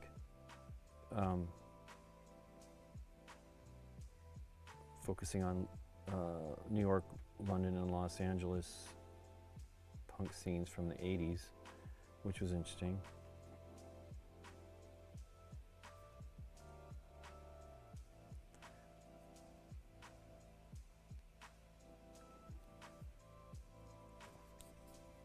And then there was also a comic book thing they had that runs for the rest of the year and into next year. The punk one ends like next month. But it was cool. We'd never been to the Skirball Center. It's not that far away from us. And I know there was a great Muppet one that we should have gone. I thought about it back then, but we're just terrible about getting it together to go to those things. Brian and his family, they're great. They do a lot of stuff there. Nikki's like, we need to try to go to see some of that stuff. So, but they pay attention. We don't. We're terrible about it.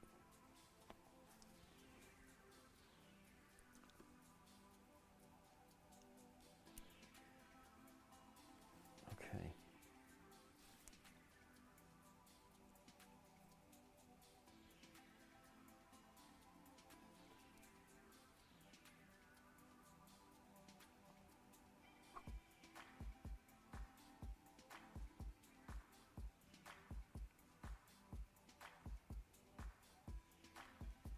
Ooh, this is the wrong brush for this, but it doesn't matter. It's, as I say, this is the only one I have of this liner. Should see if I can find them. But they definitely don't have them at Michael's anymore, and I know I bought that at Michael's. Pretty sure anyway. Let me do a little kind of easing of the white here, because it's very bright, solid kind of a.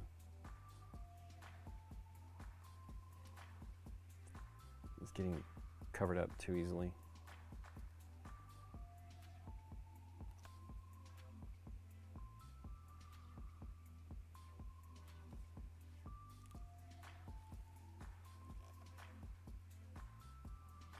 Go back and forth on this forever. You don't really need to worry about it too much.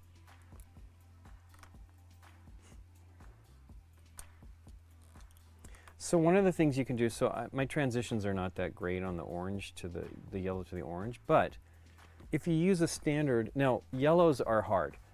They don't have the coverage that some paints do. You basically need to do multiple coats. But you can come back in and I like this Averland Sunset. It's a yellow from Games Workshop. It looks like this is another bottle that I did not get that long ago. It is coagulating. This is Games Workshop. Not my favorites.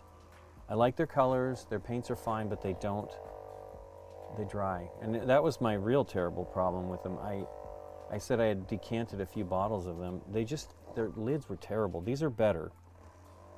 And these are meant to paint out of the pot. That's what they're doing here, which is fine. But yeah, it looks kind of coagulated there. It's terrible. So I'm going to use that might not be the color, actually. Let me just use the yellow I was talking about from, I have one from,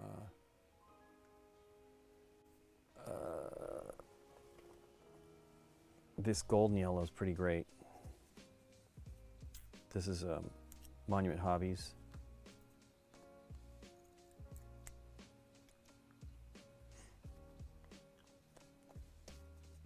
So they have a shaker ball in theirs. I mean, most every one of the ones nowadays include a shaker ball. Gosh, I swear, like one of the ones back in the day used to have like little white metal, pewter or whatever, skulls in it. It was the greatest. So you'd have this little skull at the end of the deal, which was awesome. And they, I think it was Ral Partha or gosh, what was the other one? Reaper, maybe. Probably Reaper. So I'm just like softening up those transitions a little bit.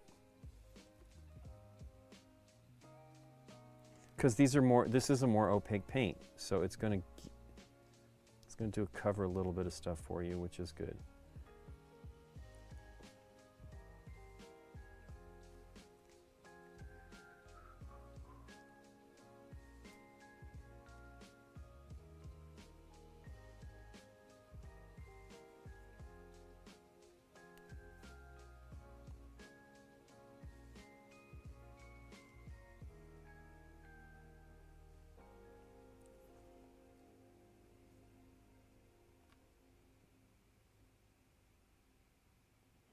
So you can do a little bit of blending. Boy, this is really not great here.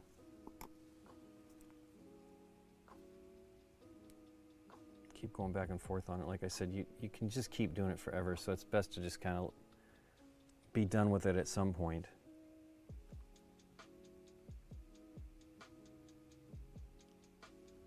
Cool. That looks good.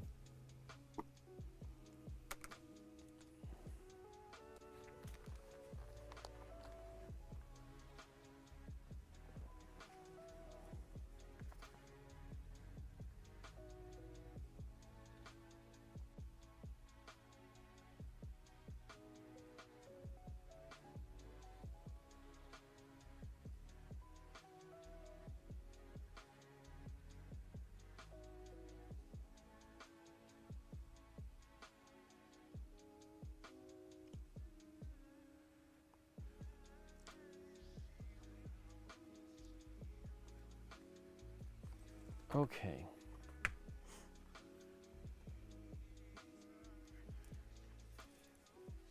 That looks cool. There's not a lot of more color that we're going to do here because it's mostly this kind of gray metallic-y color. There is some blue going on with like his arms here. I guess that's part of his cosmic stuff. I probably won't paint those the gray. I'll just paint around them and then paint the blue over that.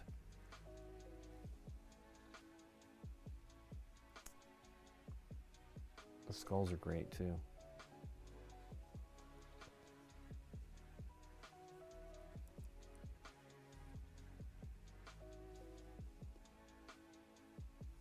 Okay, well, it's near 1. Is there anything I can do here that would be worth it? Let me do a little bit. I need a very fine brush. I have one. I have my very nice Winsor Newton. and one of the, I was using that 0 from,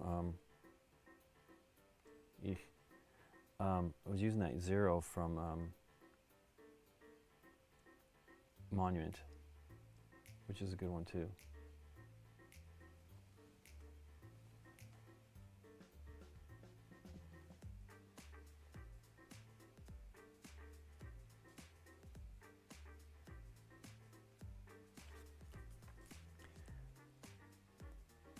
I specifically got this yellow going for some reason.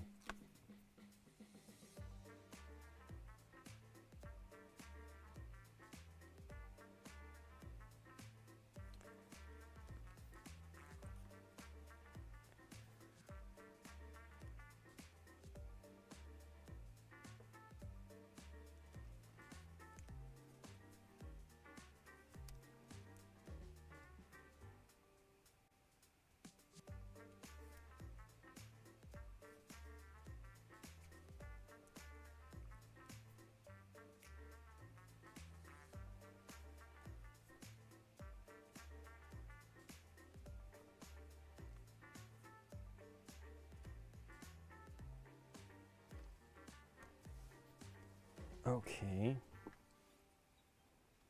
That's an interesting, they did the skulls with like a reddish brown that looks kind of nice too. You know, like in the shadows of it.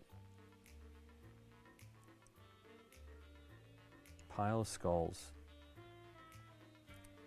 It's not focusing because this is in the shot.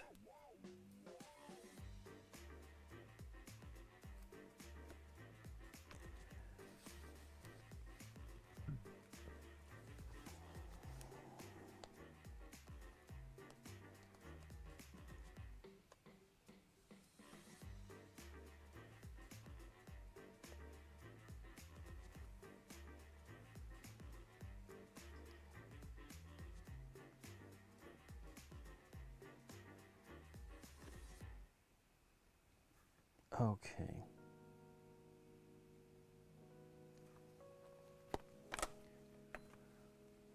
I'm being eager to like work with my compressor as well. So I bought this compressor last year, around this time maybe. I might be remembering that all wrong, but I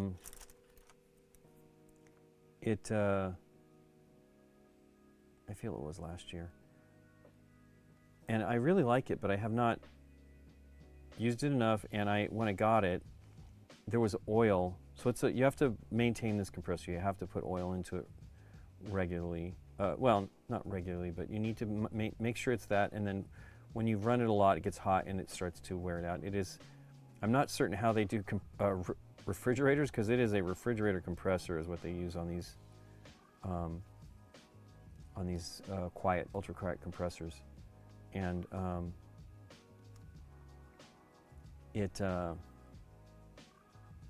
mean, I don't feel like we've ever, I mean, our refrigerators, for a long time we've had it, and it's never needed any oil in it, so who knows. Could be bad.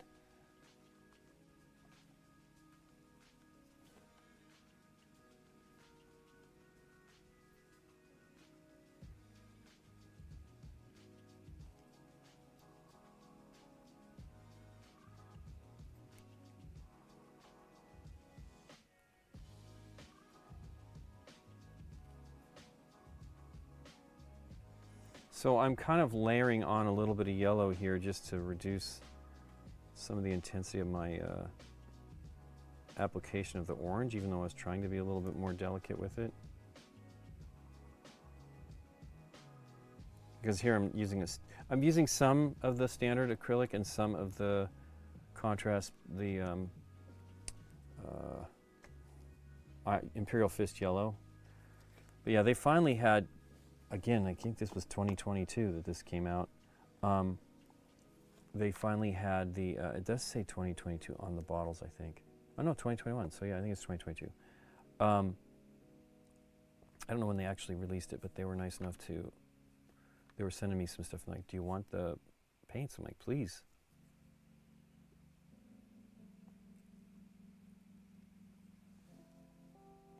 I kind of want to do his chest plate just to see what it would look like. I got a few minutes. Let's see. It is 56 or something like that.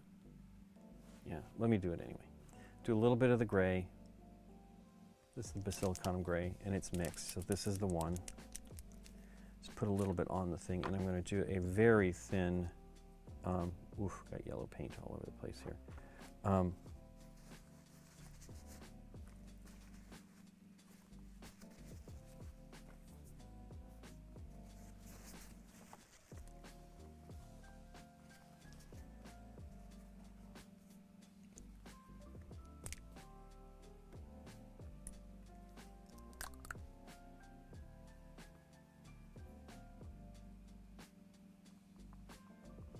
But I want it to be thin, so I'm going to, not thin, but lighter color. So still roughly the same color as need the contrast medium. I need more, I cannot believe it. So this is well, and this makes sense. This is what I've used the most of.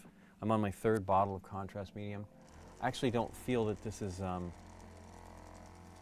really my 3rd bottle. So I believe this was Scott's, that he gave me. So it was, and this was just in May, but he had used it a bunch too. So, and I think I burned through my 2nd bottle of this. And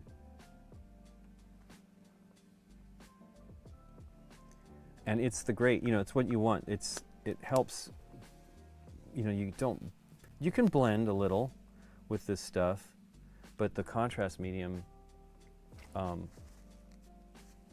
keeps it flowing similarly.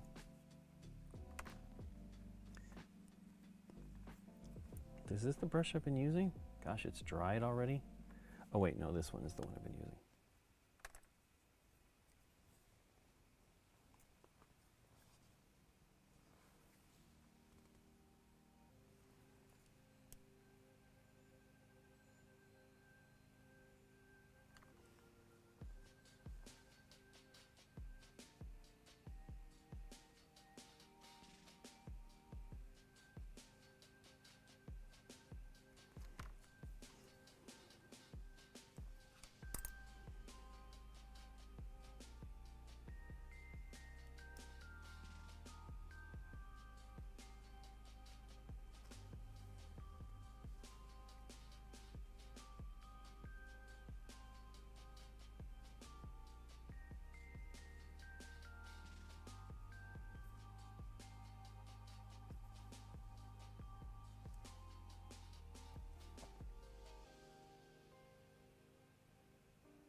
So any kind of like yellow that I might have gotten on the paint, on the gray, which is, the primer that I had here, kind of just blends in. It looks like it's, like glow from the flame.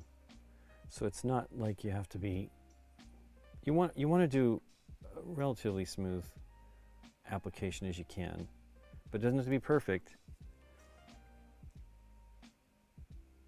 So I don't want to touch it anymore because it is drying.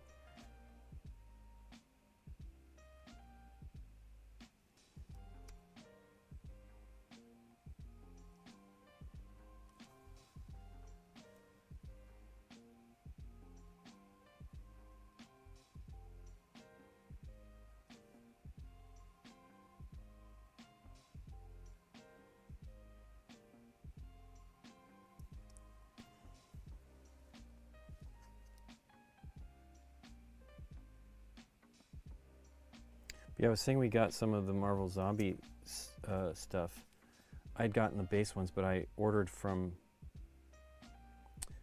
Game Steward a few other things that I didn't have. Plus, I mean, I don't have all of it. I'm not going to be able to get it all. I didn't want to back it because it's awfully expensive. It was over $600.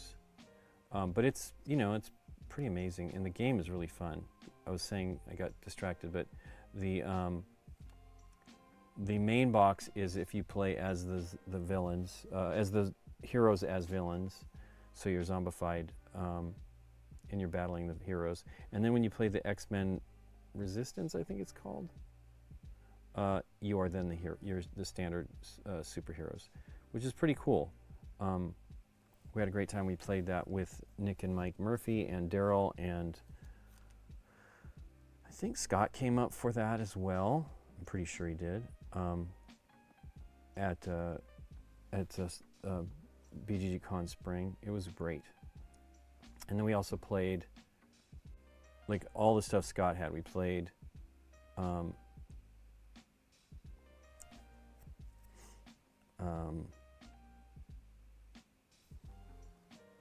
he didn't play Green Horde, but we played Green Horde, some of that. We played Zombicide 2nd edition, and we played Invader, which is another one I was getting some of that stuff for that I didn't have, because I had only the main box.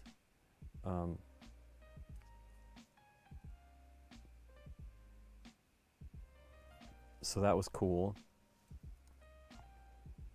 Invader's interesting. You know, I was intrigued in that one because it's sort of, you know, in space. It's really much more my speed.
So I'm probably going to do the guns with the metallic, even though it'd be cool not to.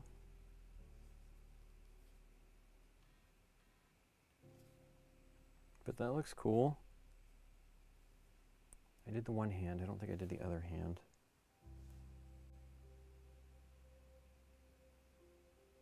Ooh, I'm brushing those things I was saying I wasn't going to do.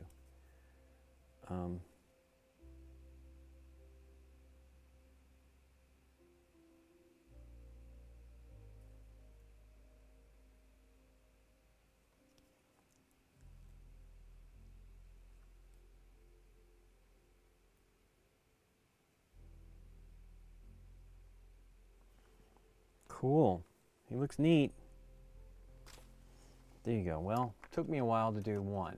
I usually try to do 2 or 3 of them. What's something out of the ordinary you remember going to Gen Con or coming back? Well, we played, you might have seen the stream last week. We really enjoyed that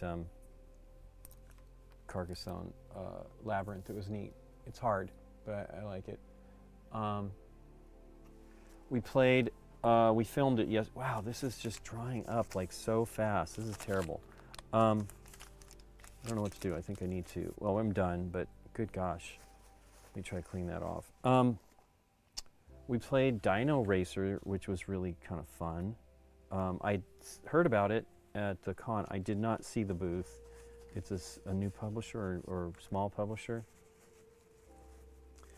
So Amanda brought that over, and that was fun.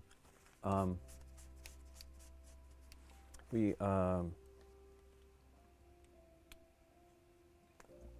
played. So we played it on the stream before. We're gonna probably make an episode of it, but we played.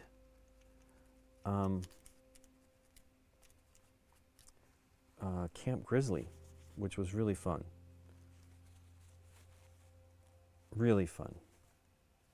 And it was a little clearer to us. We might have just had bad luck than when Nikki and I played it together. And we had people from Trick or Treat who did the redo of it. But yeah, it was good. Really fun. So I'm hoping we'll do that. Hey, Matthew Olson. Yeah, isn't it neat? It looks pretty cool.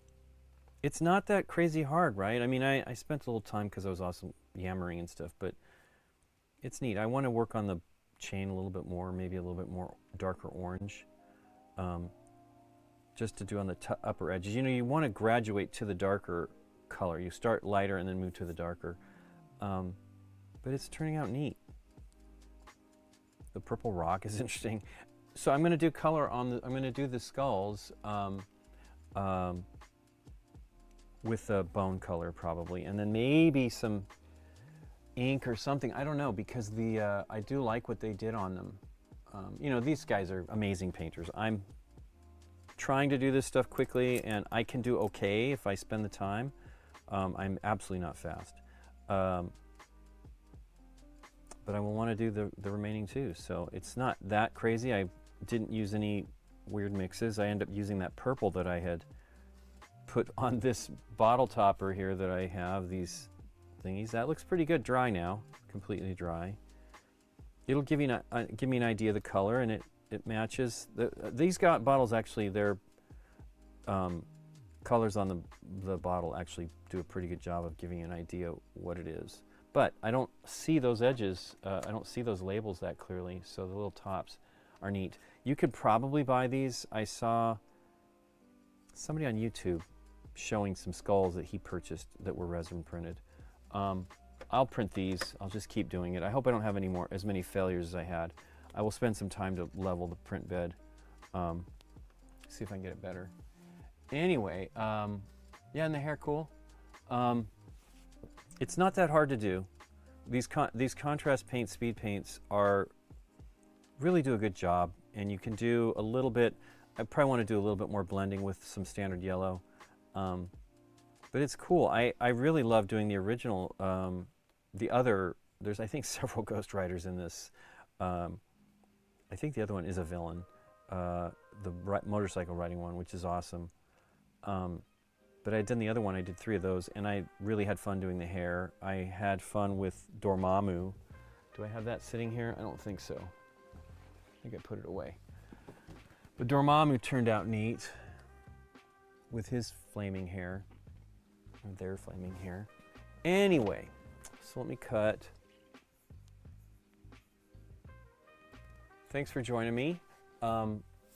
So I guess we'll try to raid somebody on. Wonder if Amanda's on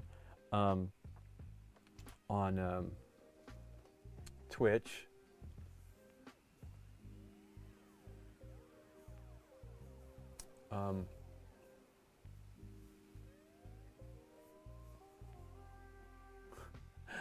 These pop-ups.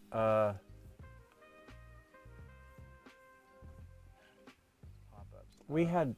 Oh, that's running. Thanks, Matthew Olson. You have a good one. Let's see if I can get to the portion of the channel that will let me do that. Stream summary, nope. Dashboard. It's weird. They made everything multiple clicks now to get somewhere. It's fine, but a little challenging.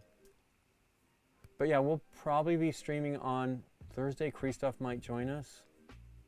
Daryl, maybe. That would be awesome too.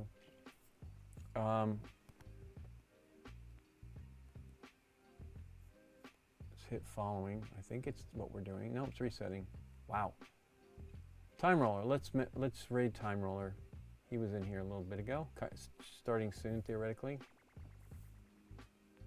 A minute and a half. So you'll be there when he starts. Say hello for me. you folks on Twitch, that if you want to follow through on that raid. Thanks for the folks on YouTube as well. I do wish we could do the rating on... There's not as much live streaming, though, on YouTube. I mean, there is, but not the same. And you can't really find it. Anyway, say hello when he starts. Well, actually, let's hold in a minute. We'll go for a moment and talk, because maybe we can raid when he starts. So yeah, let me put that back down. We'll discuss him for a moment. Cosmic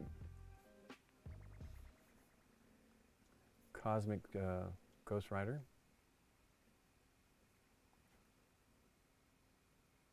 $12 viewers taking in. Let's just raid now. Anyway, so there's 12 of you. Thank you so much. Enjoy it. Have a great afternoon. Hopefully we'll see you on Thursday. And then YouTube, folks, thanks for being here. You guys have a great one. Try to keep cool. We are thankfully cooling down a little bit here, so this week hopefully will be considerably cooler. And you guys have a great one. Thank you again, and thanks for the support, and thanks for watching, and thanks for the chatter. Bye.